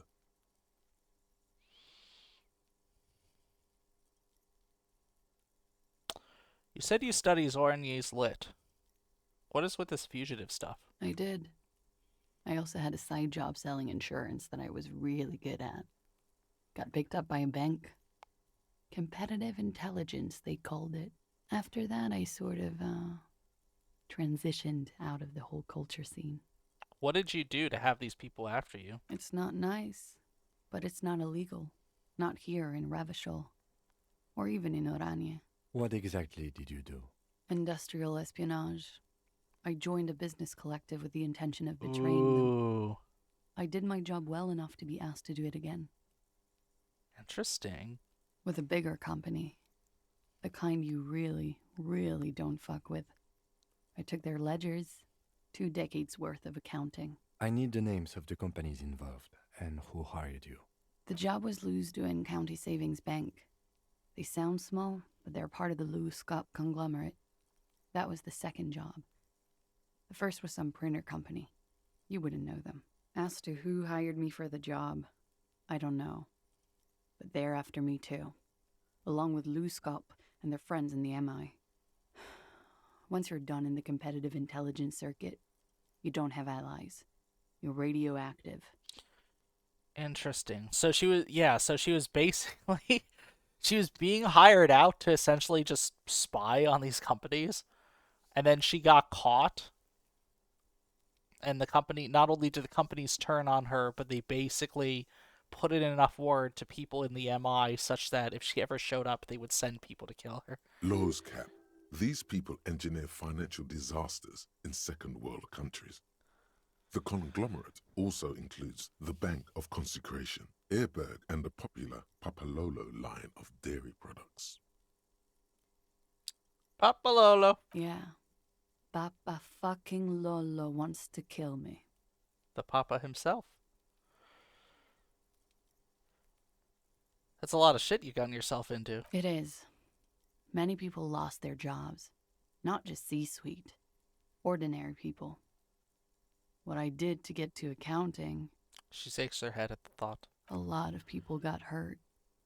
But that's just more of my shit you shouldn't have to deal with. You're solving a murder. What happened here the night he died? We were there. Together. In bed, I mean. Tell me exactly what happened. Okay. He was in a kneeling position. He had just entered me. I was on my back, looking at him. I heard the window behind me shatter, and I turned to look. There was a hole in the glass. I turned back to him. His eyes were looking through me, and his mouth was open. Dumb. I could see. I could... Her chest rises and falls with each word. She keeps herself together and says it. I knew he was dead. Before he fell down on top of me. That's awful. Then what happened? He was heavy. I pushed him off and he fell to the floor. There. She points. He only had his boots on. I bit the pillow, not to scream, then ran downstairs. I waited for the second shot to come. For me. I thought there would be one. It never came. Interesting. That's a motherfucker. I'm sorry this happened to you. So am I. She throws it away and immediately proceeds to light another one. What time was this? When did it happen? It would help us if you could be as precise as possible. 11:30 to 12:15. I don't know the exact time. Around midnight. It's okay. Were you inebriated? Not as much as usual. He'd done a line, plus other things. I was drinking. Wait. Titus said she was gurning her jaw off, much more than usual. Titus said you look pretty high. Oh, yeah. I did one of his lines, just to clear my head. She's changing up her story a little bit. Did you hear or see the shooter in the course of this? No. Nothing. I was trapped. I was stuck in my room downstairs. I got some clothes on and crawled back up, drew the blinds. Blood was coming from his mouth. Not a lot. Just a little. He was still on the floor, slouched. I couldn't be there with him anymore. So I ran down and out of my room, into the hallway, down the stairs. I knew there would be people there. What happened after you ran downstairs? Sylvie was tending the bar. A lot of people were there. The Hardys were at the table in front of the stage. I think the Union box was full. Ruby was there too. They were having such a good time. I sat down and they all welcomed me. I didn't even have to say anything. Ruby knew something was wrong. Ruby? Ruby's the other girl. Before we continue, who is Ruby? Ruby. You know, the leader. The leader? The leader? Of what? The Hardy Boys. What the fuck? Oh, Titus, you are holding out on me. I thought Hardy was the leader of the Hardy Boys. Well, nominally, yes. Ruby's the one they go to when things happen, like things they need taken care of. She's the organizer. Evening, one more for a 10 streak. Welcome on in, Cap. It's good to see you. I hope you're having a good evening. We are getting to the bottom of this. We learned some very interesting twists about the person who is hanging from the tree just to the side of this building. This Ruby, in her phrasing, is entrusted with great power. She trusts her. So do the others. Hell yeah. Would you say she is the 8th Hardy Boy? Thank you, Kim. Why not? Got experience for feeling a little bit validated. Okay, let's go on. What then? Well, Ruby said let's talk upstairs. I showed her the room. I've known these people since December. They know my situation, that I can't leave a paper trail. Ruby was the first one I told. She said she'd take care of this. It's what she does, you know, take care of things. I helped her get the body to the bathroom. We used a belt to pull him up under the shower, to keep him upright. To produce lividity, matching a hanging? Yes. It's a shame we never got around to doing a thorough autopsy. And when was the tampering? 20 minutes after death? About 20, yes. Ruby explained it would make the blood... You know what he does. She looks at the ground, then raises her light brown eyes to meet yours. Then what'd you do? Ruby went outside to talk to Titus and the boys. I was just looking at Lely in the bathroom. I had to put his clothes back on. His armor, too. It was tough, but I've seen him take it off and put it on many times. It took Ruby maybe half an hour to come back with Titus. I'd gotten him ready by then. They carried him out. I knew what they were going to do. Make it look like a hanging. Ruby said they would. What did you do while they were hanging him? Ruby said to wait here. She also said I wouldn't see her for a while. That we should lay low or something. So I did. This Ruby. Where is this Ruby now? I don't know. I haven't seen her since. Wow. Make Titus give up Ruby's location. Okay, so I gotta go back to Titus now. God damn it. We will need to take this question to the Hardy Boys. Interesting. Why did this Ruby go through so much trouble to hide something someone else did? Look into this later. When it happened, did you hear a gunshot? When he was shot? I may have. I don't know. I couldn't hear anything over the glass exploding. I don't really think there's much of a point in asking her these questions because we already know. Why did you call the cops if you're hiding? Because I'm an idiot. which is an indicator of truth. Idiot. She's nothing of the sort. So you would have us believe, but you're not. You have to understand, the people around here, no one was making the call, and he kept rotting. And then they picked his clothes off, and that little fucker threw stones at him. Her jaw is clenched. Her throat moves.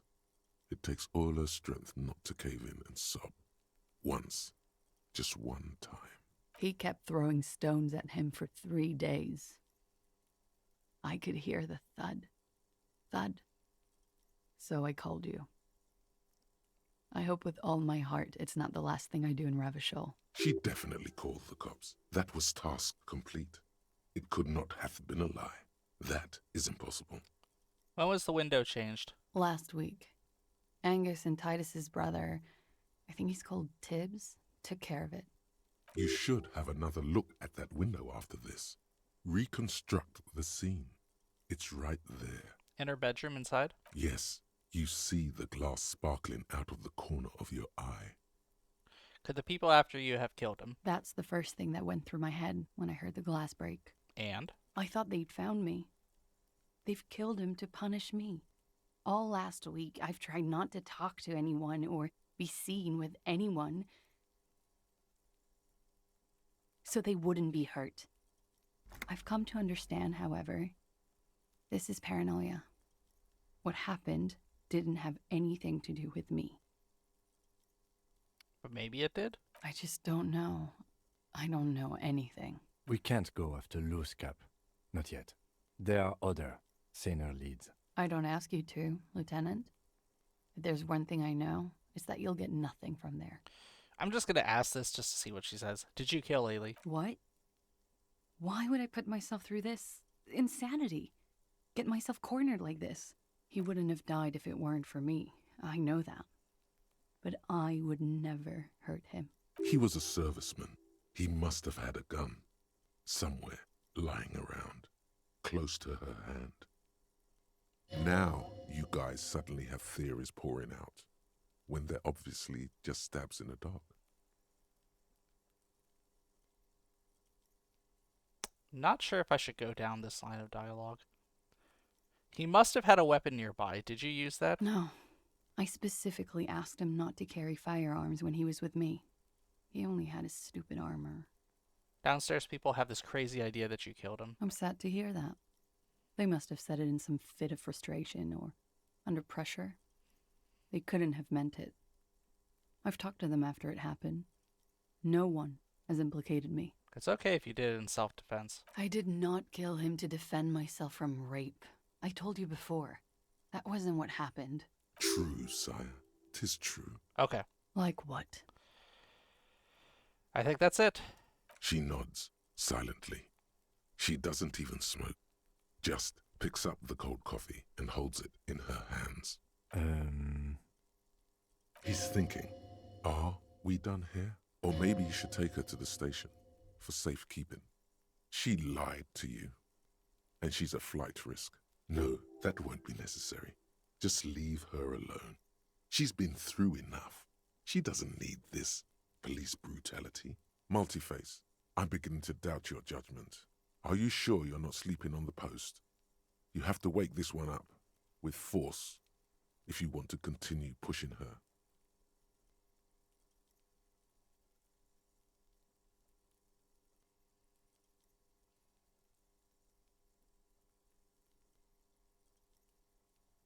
In God's name, wake up. Okay. I think I'm probably going to end the discussion here. Drama I could potentially unlock and do something interesting. What do I need? Drama, volition. Let's return to this later. Okay, well I guess that's enough chatting with her. Let's go ahead and... This window is pristine on the inside, unlike the one next to it. Light from the desk lamp reflects off the glass in an untarnished golden halo. The golden light melts away into the blue, glassy darkness of your mind. In it are two neon-lit shapes, a man and a woman on the single bed. A two-hearted spider. What position are they in? Like the witness said, the man is kneeling, the woman is on her back. It's the night of March 4th and a shot has just been fired. The man looks directly at the woman. The shot's possible directions converge in his mouth, a ray cast from somewhere outside, entering his brain. Where does it come from? From the roof outside, location A prime. The glass fractures around the bullet hole, shards face inwards like a corona behind the woman's back. Inspect the ghostly figures. The man does not know the bullet has entered his brain. He never will. Death comes faster than the realization. Have a look at point A, the roof. The ray cast from the man's mouth unravels into a fan of possible directions, all on the roof at first. The shot could have come from any of them. This is composite location A prime, most likely of the origin points. Shouldn't there be gun residue outside? There could have been. Then the rain and slush and wind washed it away. This was more than a week ago. So I'm what, 80% sure the roof is where the shot was made from? 72%, with a weapon that's good for medium range, like a rifle or sports pistol. This is a good short distance, but not too short. The perpetrator aimed with their back against the railing, or possibly kneeling for precision. This would explain why it only took them one shot. The lights were on in here. Outside it was dark. It was like shooting fish in an aquarium, a well-lit aquarium. The victim opened his mouth to let the bullet in. Neither of them would have seen anything outside in the darkness, too busy with their own bodies. Could the shot have come from inside the room, a closer point? Point X would contradict the woman's testimony, rendering the entire proposition void. These figures would be wiped out, Detective. Are there any arguments against A prime or the roof? None that you've found thus far, but that doesn't mean there aren't any. Could there have been another point of origin further away? That's a 28%, yes. In this model, the shot could have come from a greater distance. Nothing excludes the possibility. Should we extrapolate to include every possible point of origin in Martinez? Yes. You would need a map for that. A map of Martinez. Hey, where do I get a map of Martinez? The bookstore. They have maps. You're thinking, what if the shot didn't come from the roof, right? Yes. Good. We should come back with the map and compare the landscape to the radius of the shot. Cool. Well, that gives us some things we can do. Okay. I'm gonna need to get Real in order to...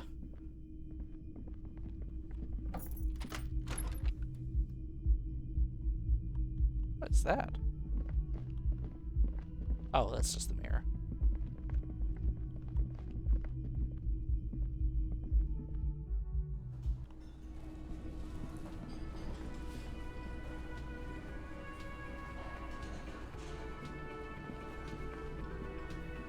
How did I never notice this?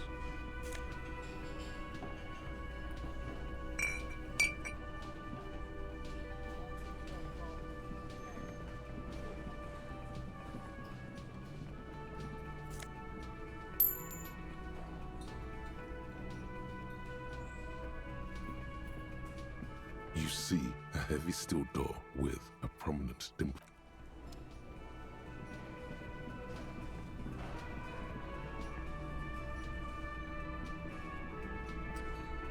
Oh, Titus. It's you again. What is it?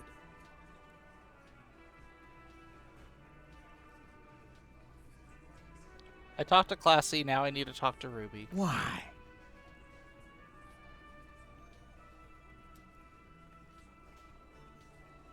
Let's see.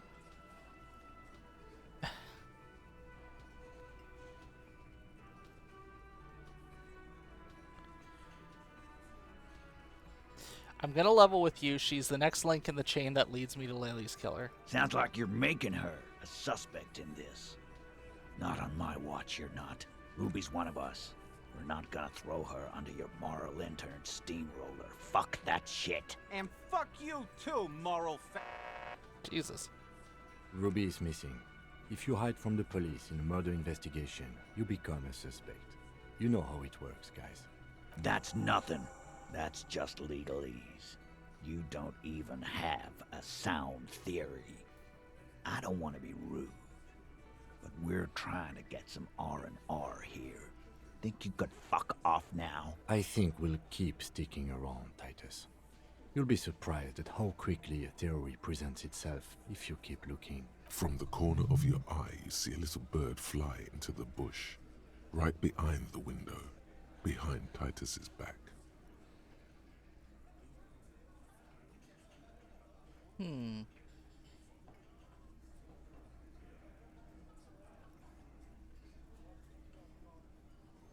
Do I want to attempt this check? Nothing is happening. Damn it. The pieces are there, but they remain unconnected. No, we can do this. Sorry, you're not coming up with anything. Again, the pieces are there. She could have done it. Somehow. Something else. Walla walla bing bang. It's just not coming together. Walla walla bing bang? I don't know what it means, but it felt like the most appropriate thing to say. That's what the witch doctor would say, at least. Why am I such an idiot? No one knows. What? No one knows. Squint your eyes harder. Still nothing, but that's okay. This doesn't have to turn into some kind of meltdown. You're just a cop, taking your time to present a theory. Right. Puzzleface shouldn't be the cool guy when he fails. I was supposed to be that. Shush. I'm just more level-headed than you. That's my thing. Let's look at this as a learning experience. What are the components you need to implicate Ruby? No. He needs to say, 500 layers and I can't remember the first line. What? 500 layers and I can't remember the first line. You know, I'm beginning to think this clown is squinting at me because he wants to start something. Nah, boss, he's just mentally handicapped. I've seen him do that. Wow, rude. He's thinking. Let the man think. He fires a nod of solidarity in your direction, as if to say, take your time, it's okay. I shouldn't have said that. I just wanted to hear the components of the theory. Here you go. Access to the roof, weapon, and motive. That's not too hard. And here is what you can do to make it even easier. Come on, guys. For starters, you could find out what's behind that mystery door in the kitchen. If it's a secret route, she could have used that to get to the roof. Can't get through the door? You know what would help. Doing a thorough search of this room. Maybe something's hidden. There's a spooky building west of this. Take a flashlight with you. Search the basement. There are secrets, magisterial, ancient secrets that may assist you. You could crack Classia's last defenses. Maybe she'll tell you something helpful. Say, 500 layers and I can't remember the first line. No. He already said that, and nothing good came of it. Just do what the nice, helpful guys said, and don't do the bad things. It's that simple. Unless we have more business, we should. Okay. Well, I can level up a skill point now.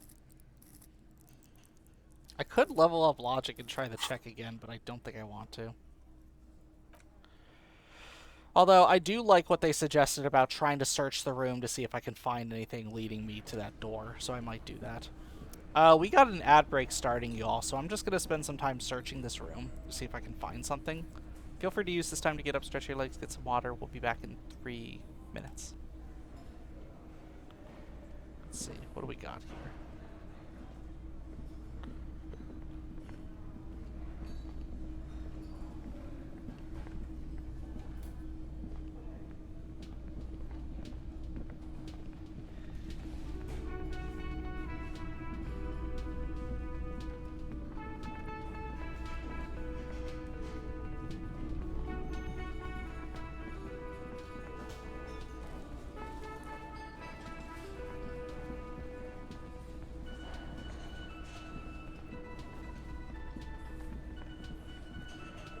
What's with the window? Behind the dock workers, a ceiling height window. The hawthorn branches scrape the glass like bony fingers.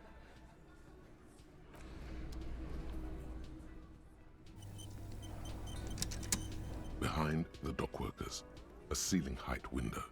The hawthorn branches scrape the glass like bony fingers.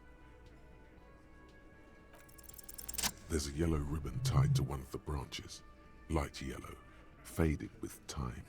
A tiny splash of color in the blackness of the thicket, hanging from it, a bronze key.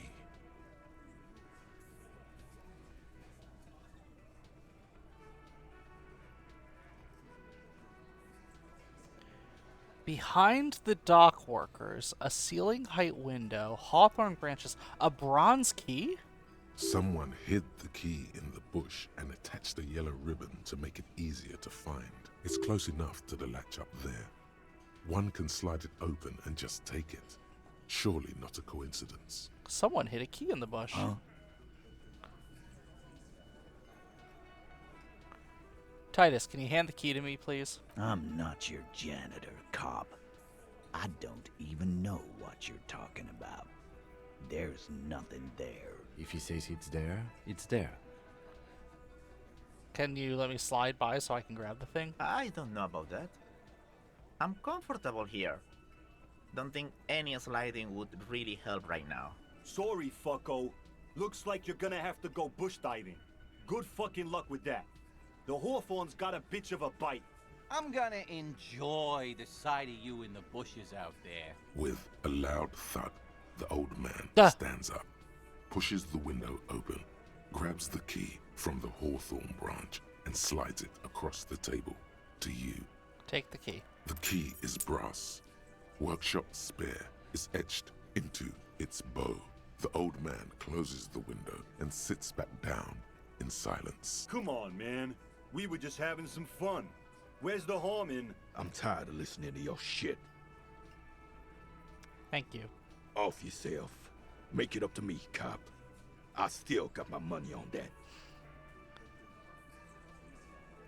I wonder what doors does it open. It could open the door in the kitchen. The blue door. It says workshop spare. Maybe there's a workshop there? Welcome back from ads, everyone. I ended up doing a perception check on this window, and turns out there's actually a key hanging outside a branch, on a branch outside the window. It might open up the blue door in the kitchen. It's worth a try.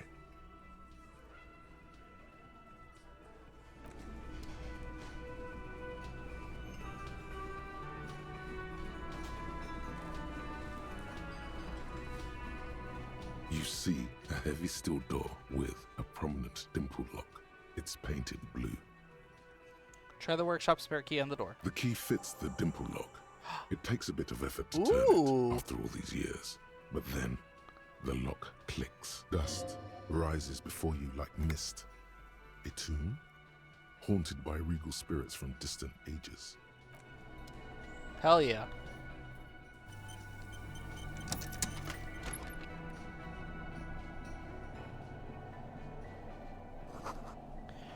This pinball says, Frank Cognerian, the theme is horses and swords. This pinball is white Diora. The back glass shows a female figure in mourning. A note, NB, the spare key is tied to the bush outside the corner room window. Thank you. Was that it? Oh. I guess it's a pinball room. Over there, in the corner. The pinball machine? Not just any pinball machine. This is the pinnacle of pinball. Cornelius Gordy and the Mountain Goats. It's lit. You can't wait to get your hands on it. Kim, are you seeing what I'm seeing? The pinball machine. Gordy's Goats. A classic. Wait, you've played it? A little. Let's take a closer look. Ah, great. Cornelius Gordy and the Mountain Goats reads the golden lettering on top of the back box. There's a small column of text underneath. The machine is coin operated. Get the game on, Finger Boy. Those flippers are ready. Oh, do I want to spend...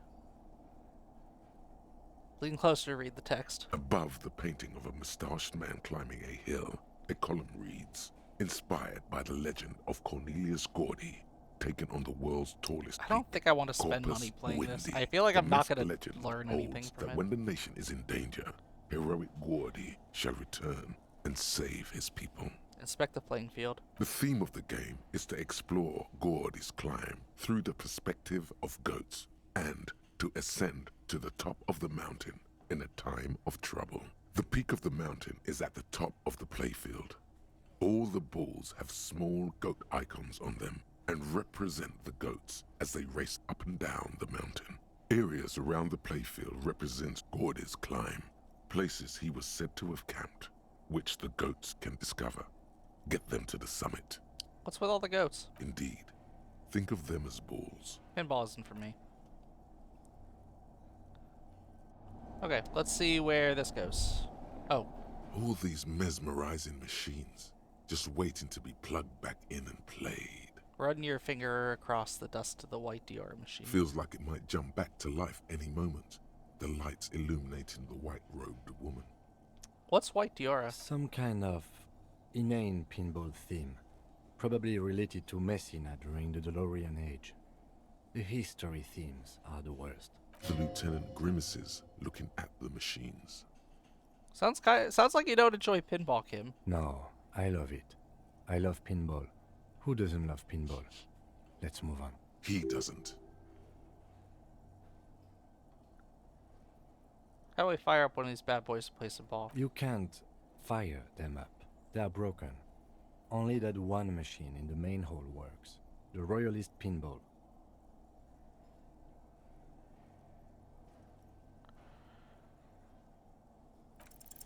Kim Pinball Kitsuragi. Kim Pinball Kitsuragi, aka Kimball? Exactly. That's what he's known as. His reputation precedes him. You're Kim Pinball Kitsuragi. So now he remembers. Wait, that's what he was known for? Wait. God, the fact that I could have failed that check is nuts to me. You would have never known he was actually a pinball master. Fine, I'm Kim Pinball Kitsuragi, aka the Kimball. You remembered. Congratulations. Wait, but I still can't remember anything else. Wonderful. He only remembers hearing about the pinball policeman. You don't seem to really like pinball. No human being should. It is a game that requires no skill and a childlike affinity to flashing lights and to fantastic, science fiction, and historic romance franchise. It is lame. Then why are you called pinball? I am not called pinball. It was used to taunt me a long time ago, before I became a homicide detective and got my lieutenancy. How did you? Fine. I was a juvenile police officer for over 15 years. It's how I started out in the RCM. Once I had to infiltrate a pinball ring. A pinball ring? As you do when you're a juvie cop. Okay. It was not okay. I needed to become a pinball champion. I trained for 9 months. The job was successful and I was moved out of the juvenile wing to homicide. In order to go undercover, he had to get good enough at pinball to infiltrate it, and he became so good, he became known as the pinball cop, and that was what got him his promotion to homicide. End of story. You were a juvie cop for 15 years? That time is over now. I was already a 38-year-old man. It was unbecoming, as was playing pinball. So that's why you didn't talk to Kuno. It's best if you handle the juvenile delinquents.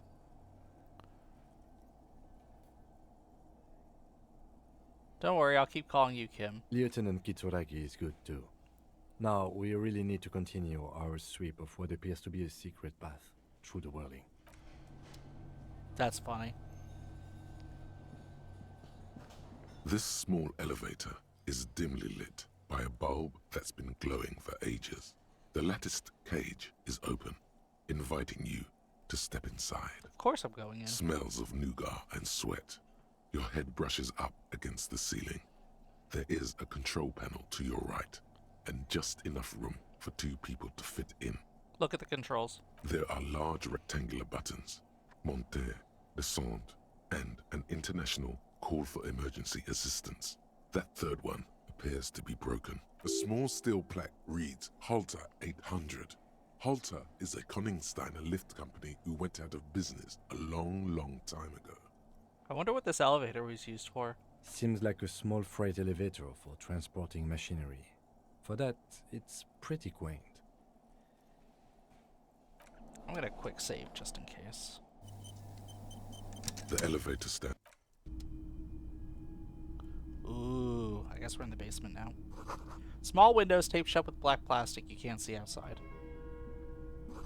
Boxes of tools and replacement parts line the shelves.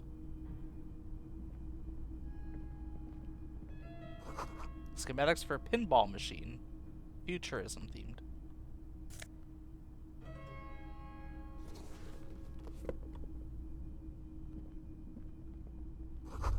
The pinball machine has been taken apart and gutted. So this is where they brought 40 pinball machines to fix them up.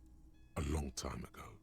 Everything is covered with dust now. The lieutenant looks around the dusty, crowded room, inspecting the tools on the shelf. This used to be a pinball workshop. Looks like it. I'm guessing Martinez North 22 used to be a pinball arcade before it became a hostel. There are machines left over. Downstairs in the hall, next to the main door. One of them even works. I've seen one of the hearties bang away at it. Looks like they gave up on fixing the machines at some point. At some point, 20 years ago, 15 maybe, before pinball went out of vogue.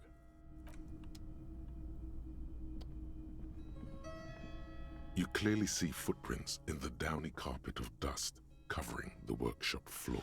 Okay, so this is where it's going to get interesting, because someone tied the key to the branch outside and left a yellow ribbon so that it was at least someone could find it later, right? Either they're leaving it for someone to find or they wanted to know where it was.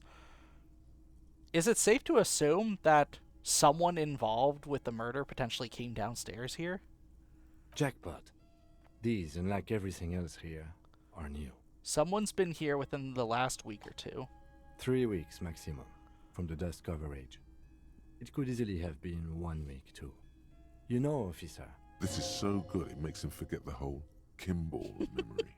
It was a stereo investigation after all. It has now converged with our main investigation, adding a new fact to consider. Okay, what does this mean? It means someone snuck through what seems like a secret route, leading to the roof. The roof from where you can shoot our victim. This is significant. Oh shoot, this is where the murderer came through. These prints, officer, could be the prints of our killer. And if not, at least they're a good argument for this Ruby doing it, to present to Titus. Let's have a closer look then. Large prints, most likely made by Boots. The size is hard to determine. Sole could be bigger than Vamp. The soles have left a pattern, uniform, horizontal lines. This doesn't look like the worker's boots from the hanging, does it? No. These little horizontal lines are different. They look custom-made to me. Or some kind of foreign print. Hard to say. Still a boot, though. Doesn't look like the odd-soled print we found at the hanging. The size looks about the same, actually. They're not the same shoe, but they could be the same person. Interesting. I wouldn't rule out Ruby coming here yet. This isn't an argument against her. People change shoes, you know? But Everything around you is quiet. The prints crisscross the workshop floor. This is the inside of the barred door you've seen before. Oh, yeah, because we're at the roof now.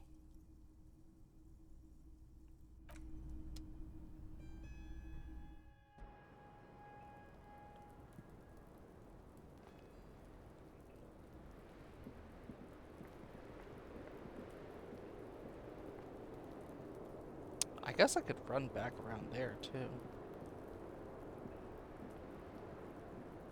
Do I have anything to talk to you about? I was just thinking, what a nice evening it is for taking part in a murder investigation. No, okay. I was just thinking, What happens if I... Okay, I'm going to quick save, and I'm going to see what happens if I upgrade drama.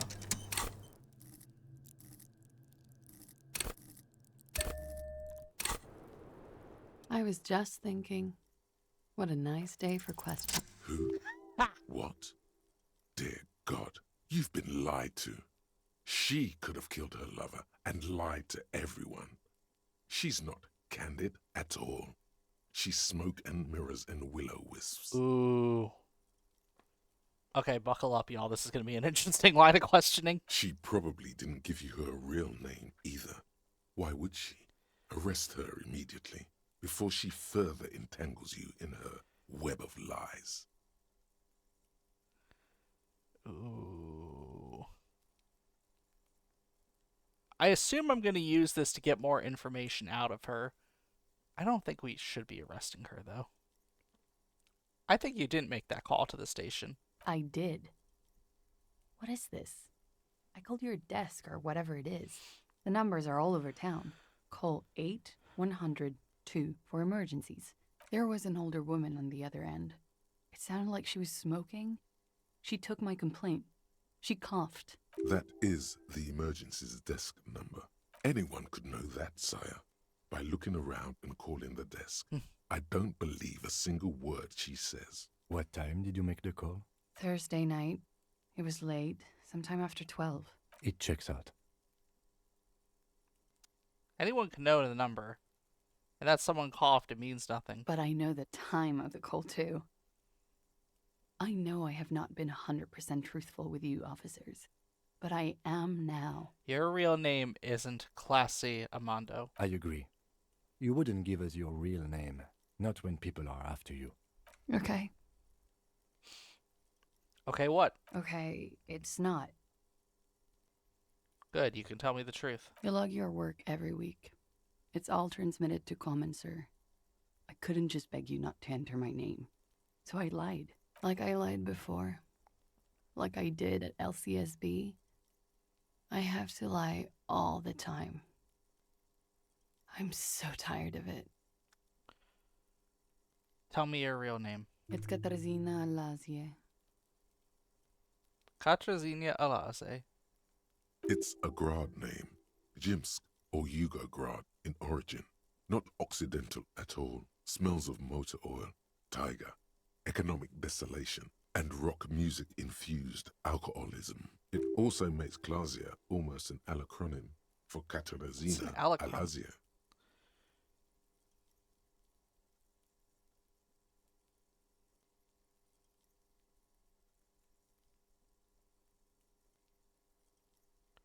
Klasse is an abbreviation of Katarzyna Alazie. It was a sentimental thing. I wanted to be more me here, this time. So I used my nickname. A nickname? Who gave you this nickname, Klasia? Who gave it to you? A teenage boy. 1,000,000 years ago. It's not even an Iran's name. It's not even Mundi. It's Grad. My parents were Zemsk immigrants, but I'm nationalized Oranese. All I remember is Oranje. Alazie is my father's name.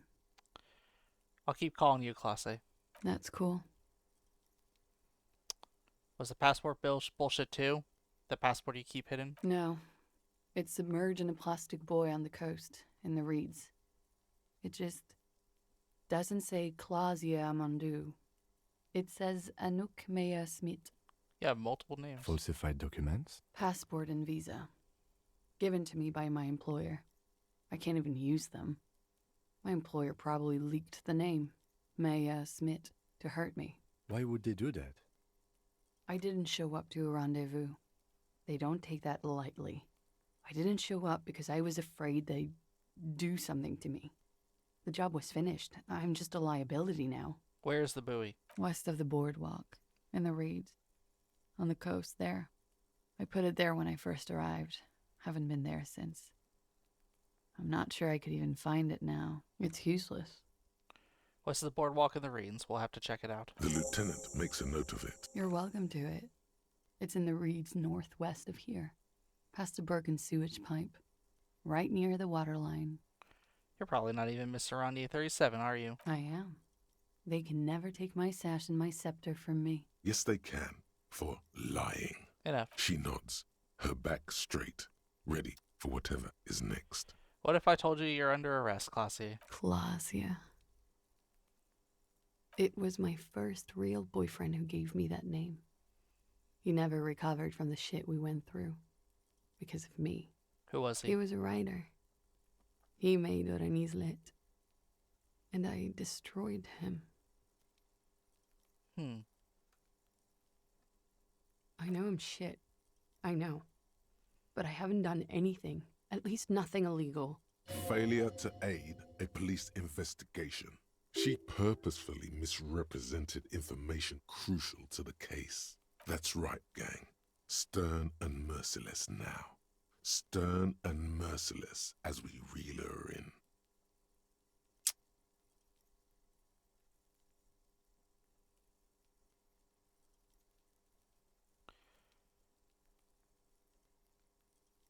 You're a suspect in the murder investigation. You're a flight risk. That's all the reason I need. The lieutenant produces a pair of handcuffs. Are we actually going to arrest her? Please, no. I think I know who did it. I know who shot Lely. You know it wasn't me. Why would I do it? I have no motive. What do you know? Who shot him? She's silent for a second, as if looking into herself for certainty. Then, in a hushed voice, she says, Ruby. Okay. So now we're back to Ruby again. Why do you think it was her? She has this thing for me. Ever since I met her and the boys downstairs. She's been pretty frank about what she wants. Sex. And more.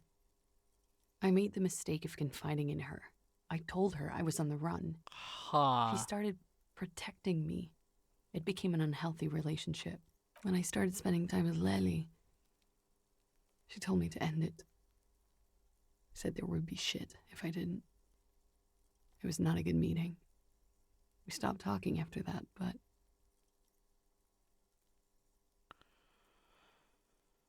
Okay. That would probably explain why Ruby took off then after they took care of the body. Because now she actually has a reason to, like, be on the run. But the fact that she would do it and then suddenly be present in her time of need. Wow. Ruby's calling a lot of shots here, it sounds like. I don't understand. What exactly in your relationship made you think she's romantically interested in you? She said she's in love with me. She even asked me to run away with her when I told her I'm a fugitive. She started developing notions about our relationship. And you led her on? A little. I was flattered, you know? But then I had to let her off, and it was not easy. I came to regret being friendly with her. We maybe kissed, nothing more. I don't know what to make of this. I know what this sounds like. That's why I didn't want to tell you before. But she knew what had happened when I came downstairs. Somehow, she knew Lely was dead. She wasn't surprised at all. When we came up here, she was calm as a stone, too. She cleaned it all up like she had a plan. This is a familiar theory. You had it too, remember? Could it be that Ruby was covering up after herself? The lynching? When Ruby said there would be shit happening if you didn't end your relationship with the deceased, was she threatening you? She came over one night, drunk, said she'd turn my life into a living hell. I've been threatened before, so I can tell when someone knows how to do it. And she's a pro. She must be. To keep the Hardys in line. I tried severing ties with her after that. I thought it had worked, but... How could she have killed him? You've been through there, right? I saw you come out. It leads downstairs. She could have come to the roof through that, then made the shot right here, where I stand. It was dark outside. I wouldn't have seen her. That's probably the answer, actually. Then slipped back downstairs without anyone noticing? That is possible. Interesting theory. Did she know that door exists? Had you been out there with her? Yes, of course. She's been up here many times, jacking private stations off the ring antenna. She used to come here to drink on the roof with me, before it got weird. That's it for Ruby. Okay, and what? Arrest the liar now. Don't arrest her. Push her a bit more, but then let her off. That Ruby theory was solid. And she's beautiful. Who? Her. Stop letting her distract you.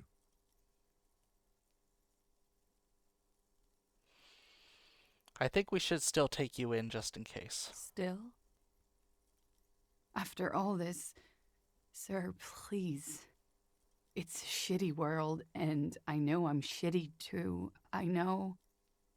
But I don't deserve to be sent to the moral intern and ground into paste just because I disturbed the sanctity of accounting. That's some multinational. She's gearing up for a last stand. This is it. What other option do I have? You have those station calls, right? Where I have to show up at the station or I'll become a fugitive. You can write me one. You don't have to take me in right now. I promise I won't go out anymore at night. I'll be right here. I know you can do that. Just let me come in on my own.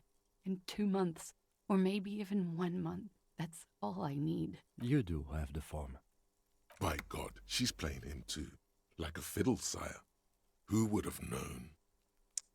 What will have changed in 2 months or 1 month? Everything could change. This city, the extradition rules, the people after me could be in jail. Or maybe Revachol. Maybe Revachol could be free.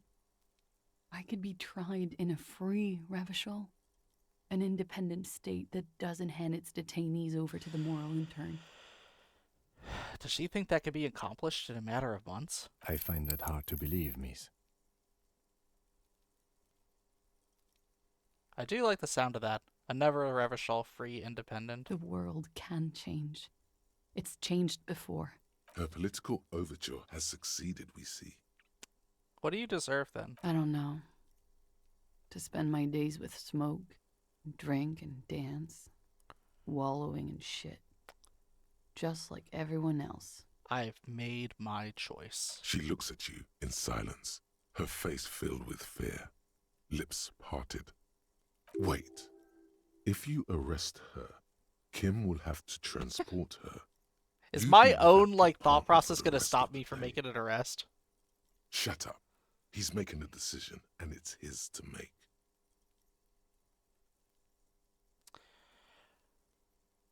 I'll let you off the hook for now. Don't make me regret it. I won't, sir.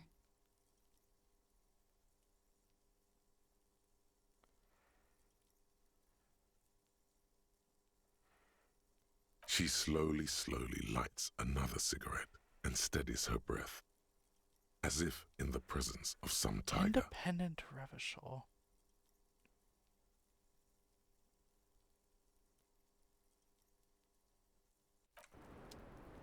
Cool, so I could choose to try and arrest her later. So we have some checks we can do now.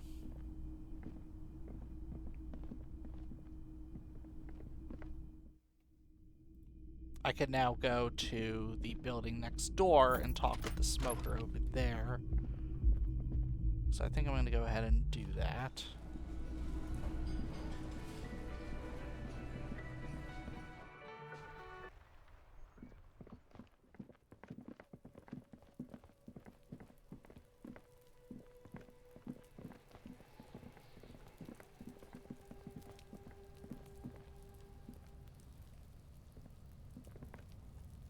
I thought there was a way to walk around this area.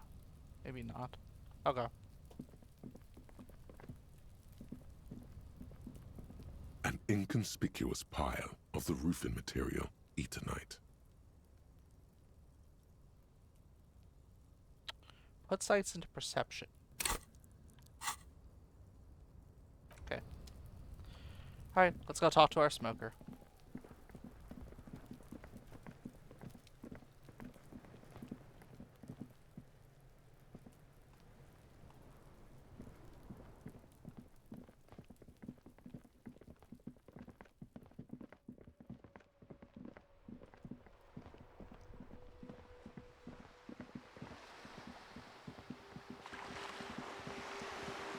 God, this is getting crazy. I feel like the story just keeps changing out from under me. I will need to go back and talk to Titus eventually. But for now, let's go ahead and see what we can do.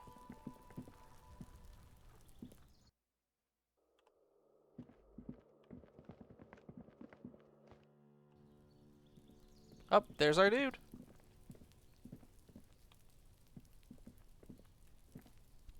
Gendarmerie, you found me. The young man on the balcony gives you a bright smile before taking another drag from his cigarette. His slender figure is backlit by city lights, its distant streets and motorways flashing like diamonds. We got your hint. Found the key right under the stone. I think that's how we got into the complex anyway. Beautiful. As he looks to you, something sparkles in his eyes. So tell me, are you here to make things right again? That's what I'm aiming for, yeah. Beautiful. A nearby street lamp casts shadows on his chin, drawing out the slender cheekbones. I have some good news for you. My Sunday friend is visiting me tonight. I told him about you and he'd like to say hello. Step in. He's already waiting. Why would I want to meet your friend? Trust me, you do. I'm really digging the view here. Mm-hmm. That's why I chose this place. Martinez is special, isn't it? Wait. Suddenly you are digging things? I'll talk to him, but first I want to talk to you. I have so many questions. That's nice, but I don't have anything to tell you. It's my friend you're looking for, not me. He takes another drag of his unfiltered cigarette and looks around. It's getting dark, and the neighboring windows have lit up, one by one. Besides, I've got to run. He's going to leave you alone again. That's sad. That's sad. Something tells you you're never going to talk to an individual this cool or mysterious ever again. But I just found you again. Just look at it. It's a beautiful night. Who's going to stay in on a night like this? Only if you promise we'll talk again. It's important. Something flutters in the corner of the lieutenant's mouth. He doesn't as want me to you're let him go. saying those words. We'll talk. Just not tonight. Take care, all right? That's a lot of experience. Holy shit.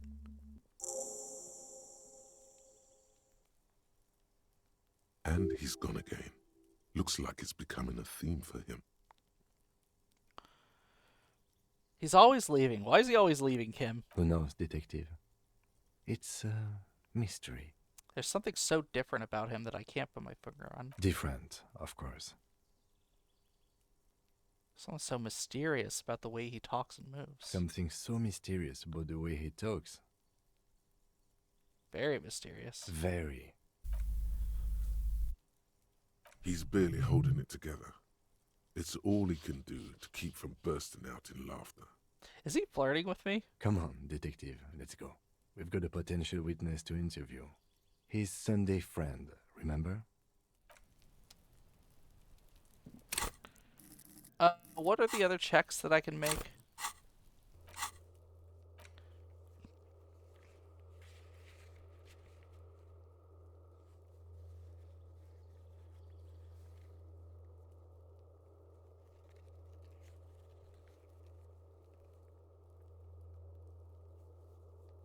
Volition. Logic.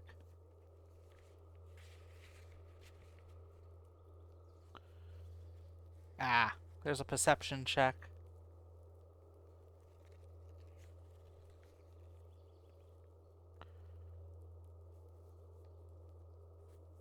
Okay. 28.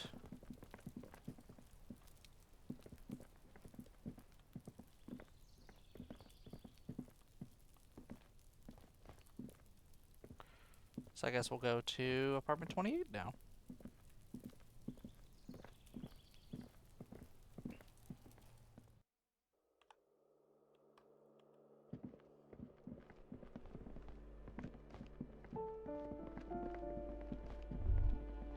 Master Investigator, you just can't keep yourself away from locked and hidden places, can you?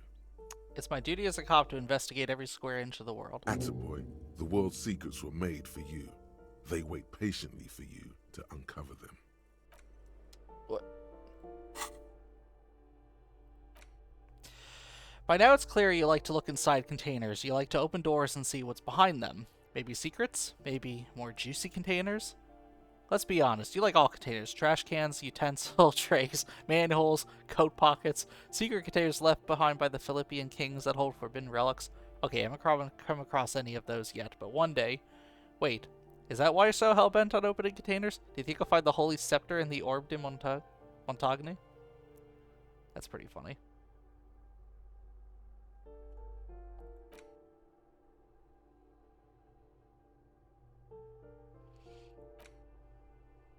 Do I want to unlock any of these?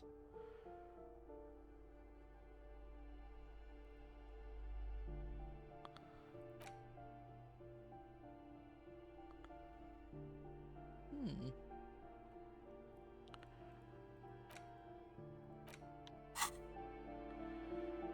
Apartment 28 is what I need to go to.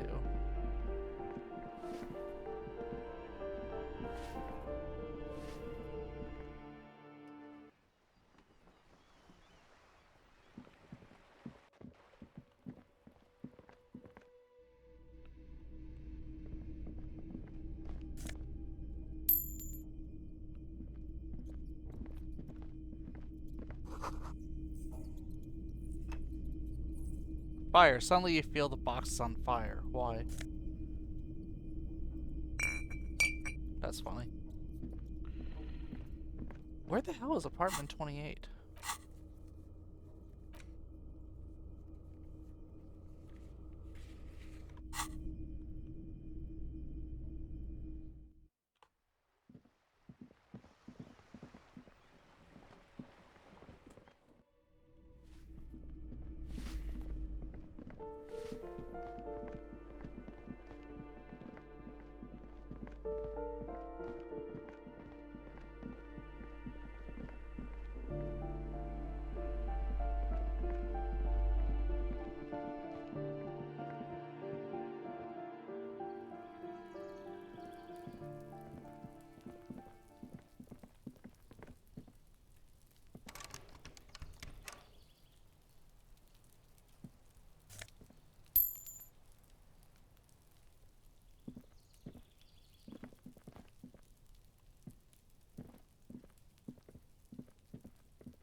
So confused.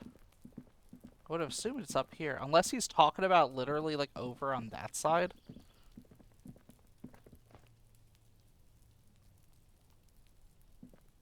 No, he's not talking about that.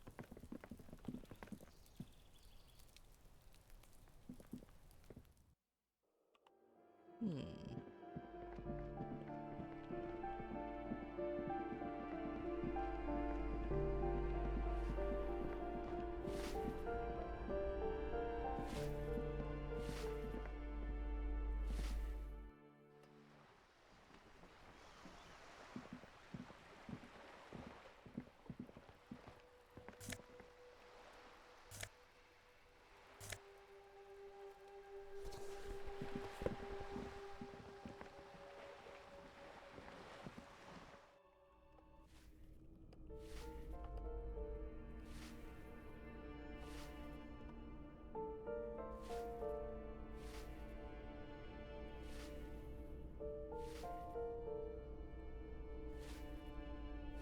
Hmm.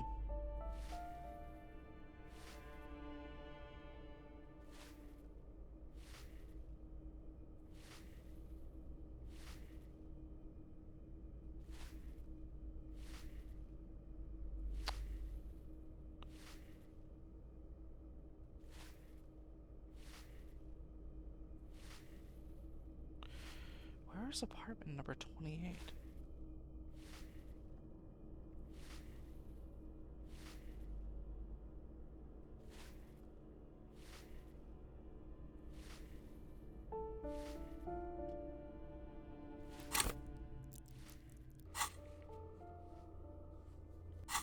Was he literally just... Okay. I think I understand. I think he was literally in that apartment that Smoker was standing outside of.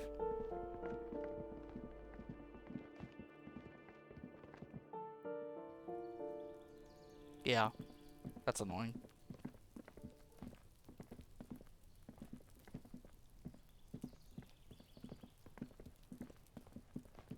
God. A quarterly business magazine. An An empty ashtray.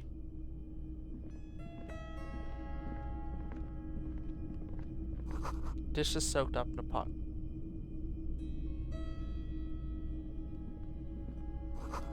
Flyers for underground parties.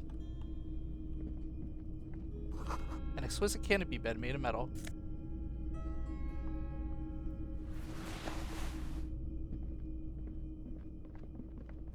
An old photo of the same apartment dated year 1.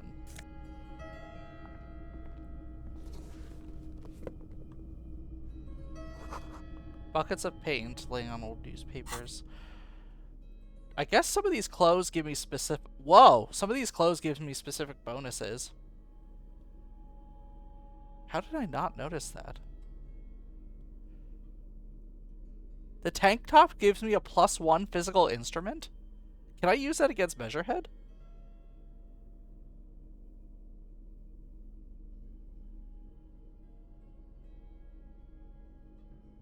That's really funny. I never knew that.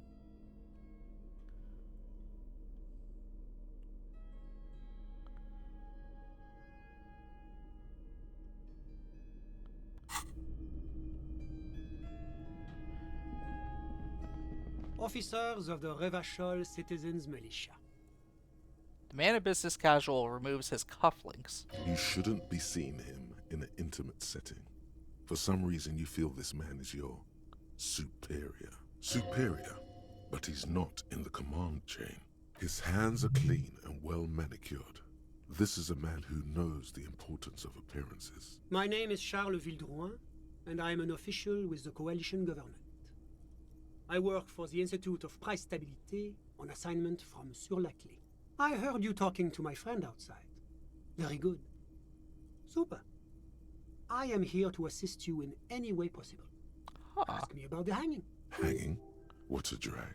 He seems like a cultured gentleman. You should ask him about the finer things. Before we get to that, tell me where you got this beautiful silk robe from. Oh, we got it from an atelier in the East Delta Commerce Center. Personally, I think it's a little culturally insensitive, but the material is great. Sadly, the shop is now out of business. That's really all I can tell you about it. The lieutenant takes out his notebook and nods to you to proceed. What's an official like you doing in Martinez? The coalition is only looking out for the price stability. Inflation is a killer, like a heart disease blocking the normal circulation of the economy. It must be controlled. The economy impacts the entire international community, which is why it requires international oversight. But what are you doing here in this apartment? Well, I'm renovating it. It is an interesting project. The building used to be a 12-story skyscraper before the cannons took the top 4 stories off. This, of course, happened when the coalition forces landed here. You could say I'm undoing some of the material damage the international community caused when we arrived here. So you're some kind of bureaucrat? Yes. As I said before, I am a commissioner from Sur-la-Clé working for the Institute of Price Stabilité. This is one of the main projects of the Moral Inter. Wait, there isn't actually an Institute of Price Stability, is there? Or maybe there is. God, it's impossible to understand whether someone from the Moral Intern is joking or not. What is this international community? La Communauté Internationale is what Revacholians colloquially call the coalition. In other words, the nations that stopped the disaster of the revolution. Interesting. What is the price stability? It is the most important thing. That doesn't tell me everything. It's the central goal of any sound monetary policy. Maintaining the price stability is essential to maintaining high levels of economic activity, which is essential for maintaining high levels of employment.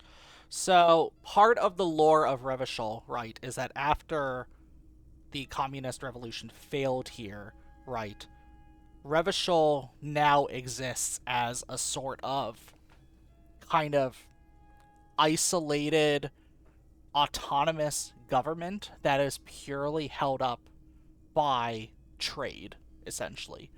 So, it's kind of doing its own thing.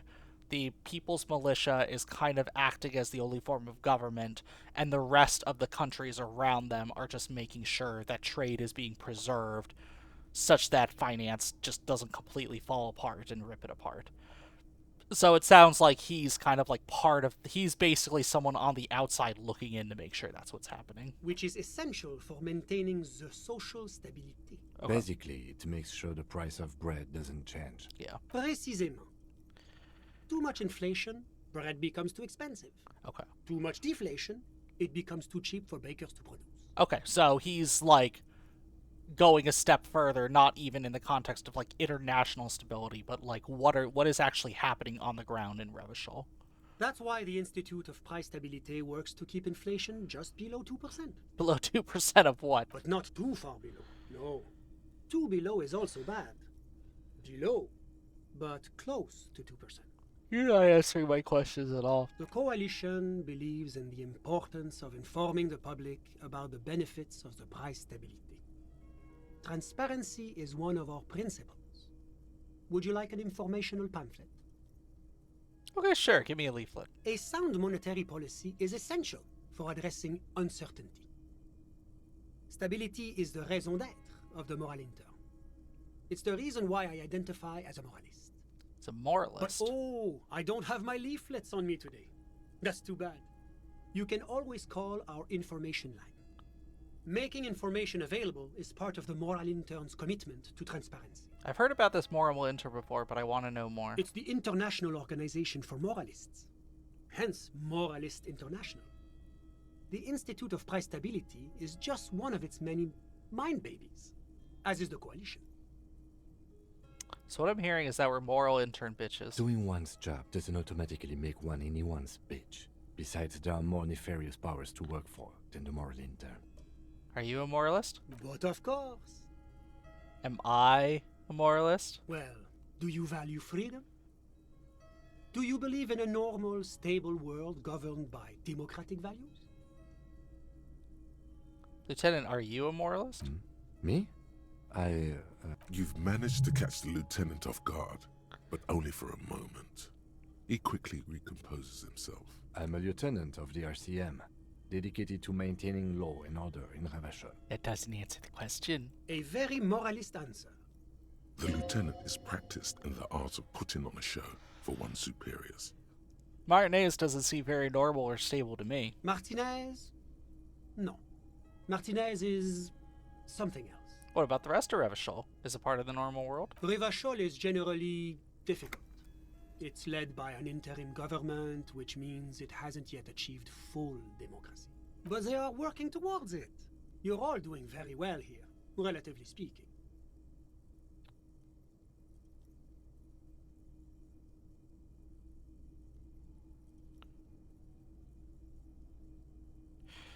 Moralism is the ideology of foreign occupiers. Revachol must be governed by Revacholians. Of course, the detective's personal views do not represent the views of the RCM. Thank you, Kim. Your full autonomy is important, I agree. But it's an ongoing process. Nothing happens overnight. Now, enough of this delightful political interlude. Was there anything else you wanted to ask? Tell me about Sur-la-Clé. What's there to say? Sur-la-Clé is a modern, urbanized country that measures very high on the Human Development and Freedom Index. Mostly, though, it's known as the executive heart of EPIS. EPIS? Moreover, it is a great sponsor of less emerged countries. Revachol is only one of its many darlings whose progress it supports and cherishes. Darlings? That can't be an official designation. What makes Revachol Sur-la-Clé so darling? Because a great percentage of Revachol's culture hails from Sur-la-Clé. Its language, its people, its cuisine even. Or at least in the downtown La Delta area. Interesting. Let's talk about something else. Whatever you wish, officer.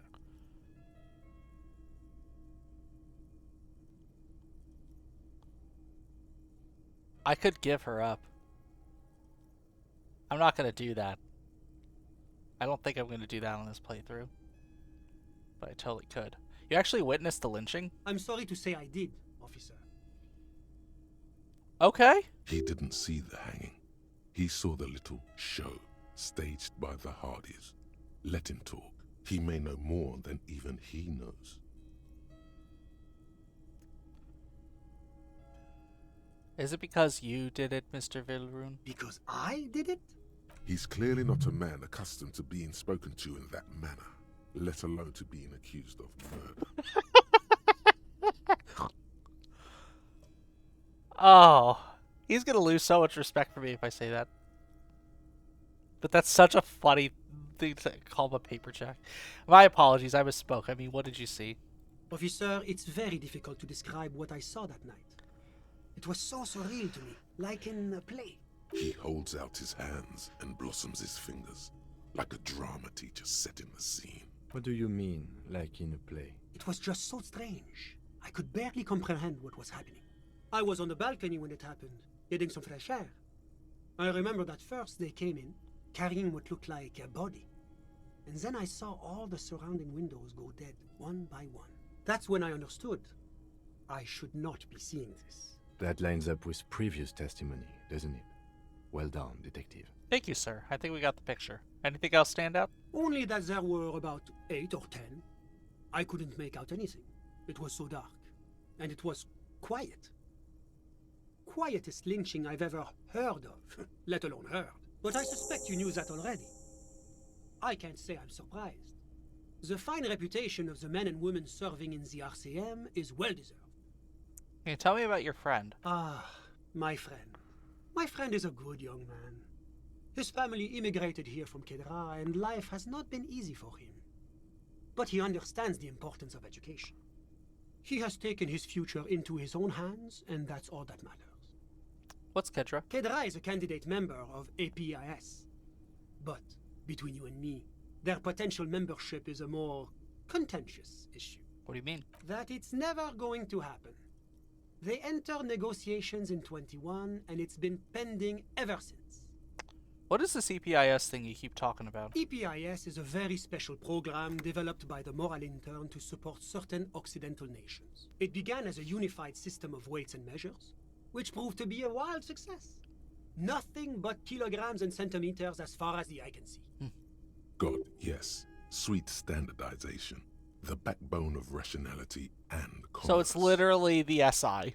Like, it's just the institution of who uses all the same standard units. It was such a wild success that we expanded it into an economic union for the processing of steel. Another success. And between you and me, the Moral Intern feels emboldened by this success. Emboldened to take EPIS to the next level. But what does it stand for? Why, it stands for progress and stability, like the Moral Intern as a whole. No, what do the letters stand for? It's been such a wild, extraordinary success thus far. We are very excited to take it to the next level. You don't even hear the words I'm saying, do you? A supranational political alliance. The United States of Occident. Huh.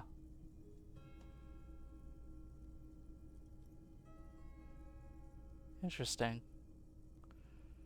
They started off as a system of units and want to essentially expand into a collective of nations known as the United States of Occident. Is it going to be like this place here? You mean Revachol? No, it's going to have transparent democracy. Is Revachol going to be part of EPIS? It's one day going to be a candidate member of EPIS, sure. Except that candidate members never become full members, do they? Didn't you say that candidate members never become full? Who's that there? Marcysyke, hello there. Welcome on in, everyone. If this is your first time joining me, my name is Rad Nomad. I'm a psychedelic DJ wizard. We are playing some Disco Elysium tonight. Did I pronounce your name right, Marcysyke? Welcome on in. Thank you so much, everyone, for stopping on by. What were you playing earlier? OMG, I can't. I missed this game already.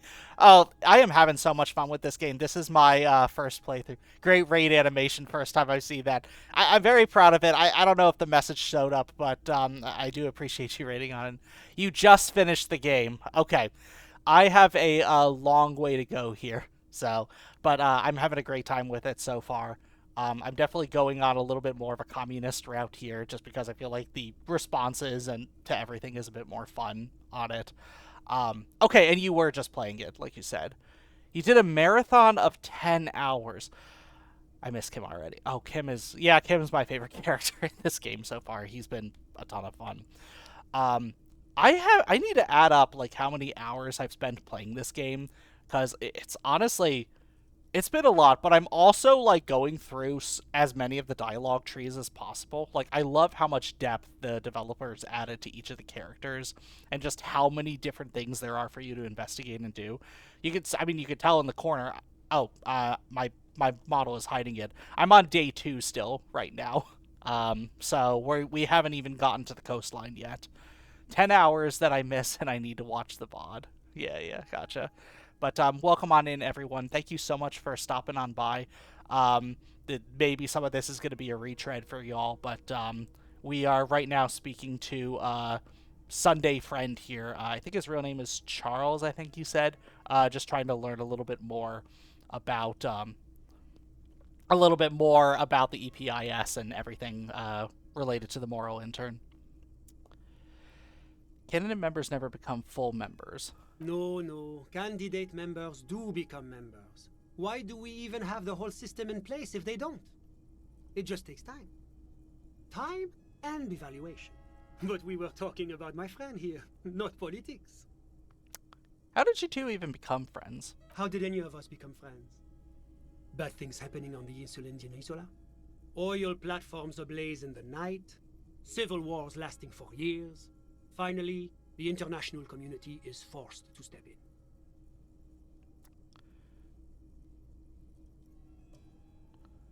You described how the coalition occupied Revachol. One of the wonders of democracy is that everyone is allowed to have his own opinion. And not just allowed, encouraged even. Have you ever tried debate? What do you mean? Debating. You should consider joining a debating society for adults. I hear they're oodles of fun. I used to have a flyer for one, but now that I start thinking of it, it was for an improv class anyway. It's this funny theater thing, you know?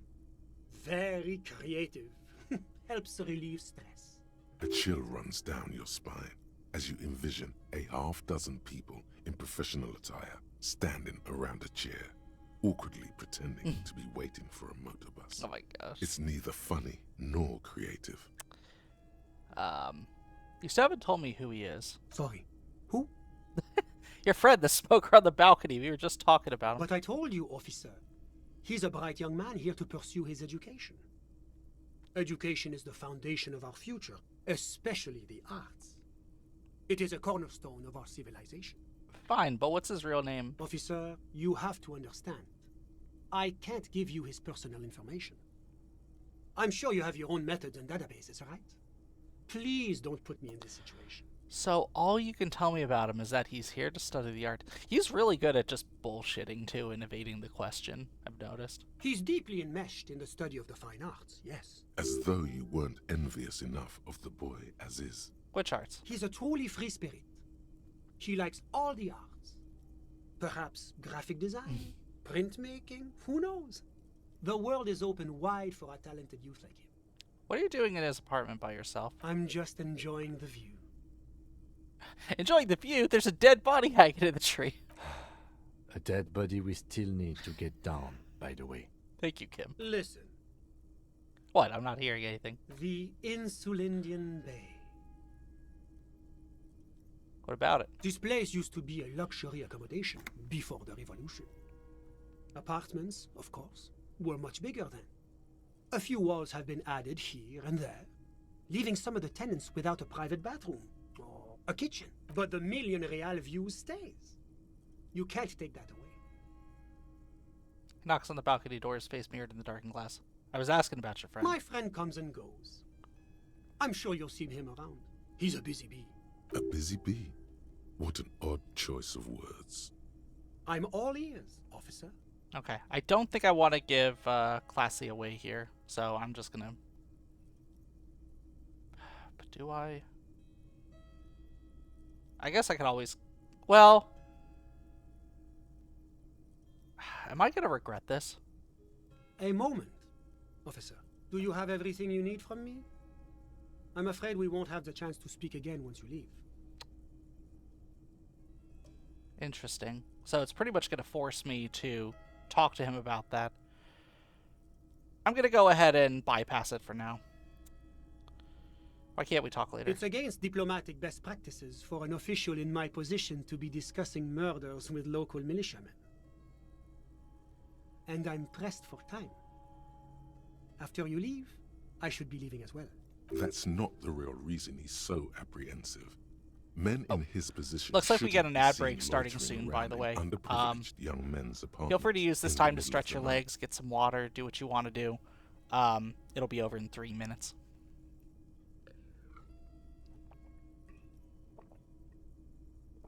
Sure, go ahead.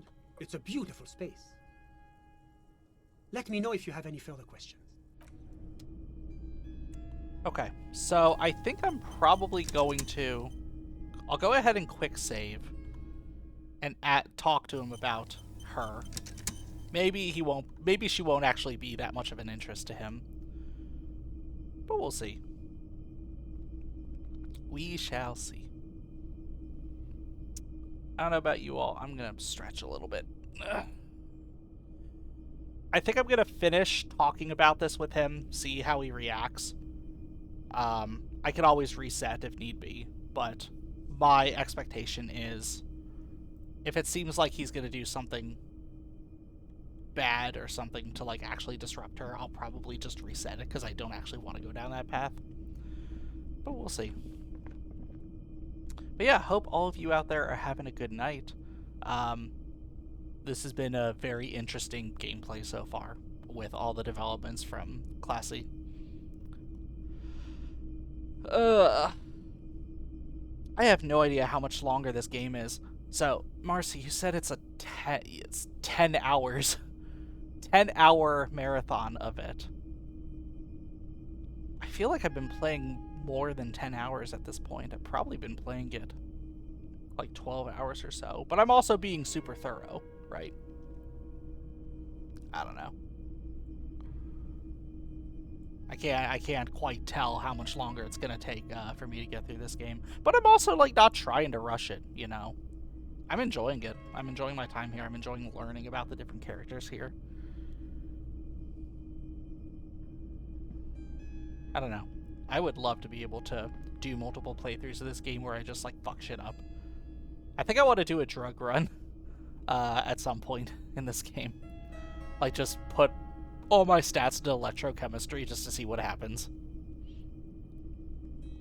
But yeah. 35 seconds left.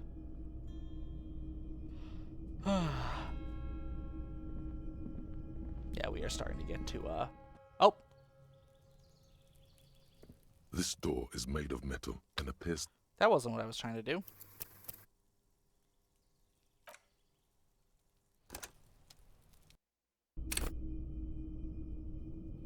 Okay. And we are back, it looks like. Welcome back, everyone. I already mentioned I want to talk to him a little bit about this just to see what his reaction's going to be. What if I told you there's a fugitive from the moral intern in Martinez? A fugitive? Hypothetically speaking, you might add. Hypothetically speaking. Well, I would say that is very bad indeed. Not super. What sort of a fugitive are we talking about here? Pretty serious, like corporate espionage type stuff. That is extremely serious. Corporate espionage may technically be legal in Revachol, but elsewhere it's a very high-level offense. It violates a number of international agreements, in particular the First La Charte Accord. This fugitive must be turned over to the ICP immediately. Have you apprehended them already? A moment, if you don't mind, sir. You do realize what you're doing, don't you? Of course, you're turning over a dangerous lawbreaker. Oh shit, Classy could really get into real trouble if I tell him about her, huh? Very real trouble. I won't tell you how to do your job, but remember, this is an RCM matter. Make sure you weigh your next words carefully. He won't tell you how to do your job, but a good police officer knows when to listen to his partner. When you turn back, the man is looking at you, expectantly.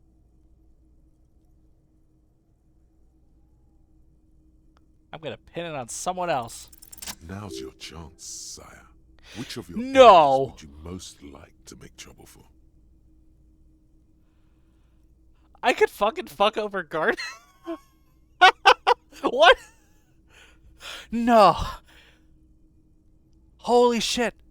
I could pin it on the racist. Can I pin it on Measurehead?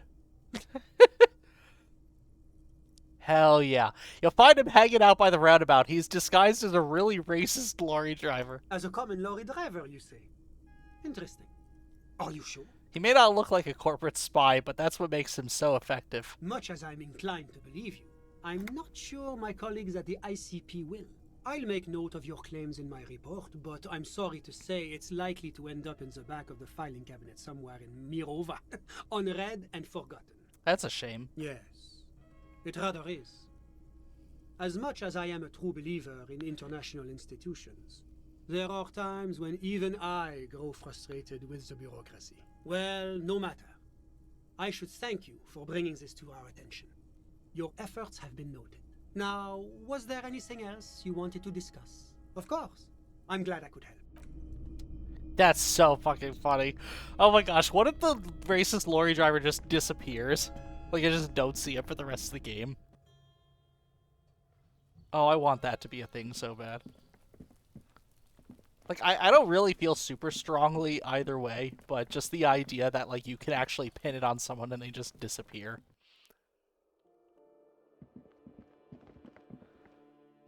Okay. That's probably gonna be it for me for tonight. Let me go ahead and get back to the whirling in rags.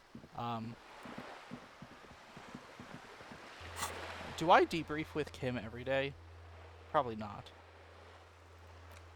The buoy on the coast. Wait, west of the boardwalk on... Okay, yeah, on the coast. Determine where the shop came from. Make Titus give up the location. There's certain ways I can influence the check that I might explore later on. Okay, yeah, that bookstore's closed.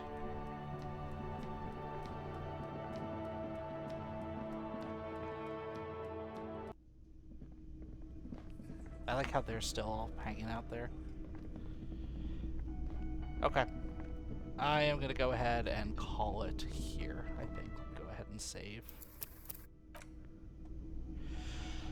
Well, thank you everyone who joined me here, and thank you again, Marcy, for the raid. Very much appreciate it. Yeah, if you would like to keep up with my Disco Elysium gameplay, or want to see me play other games, I also do co-working streams where I'll usually do some sort of crochet or some sort of like art or 3D modeling stuff occasionally.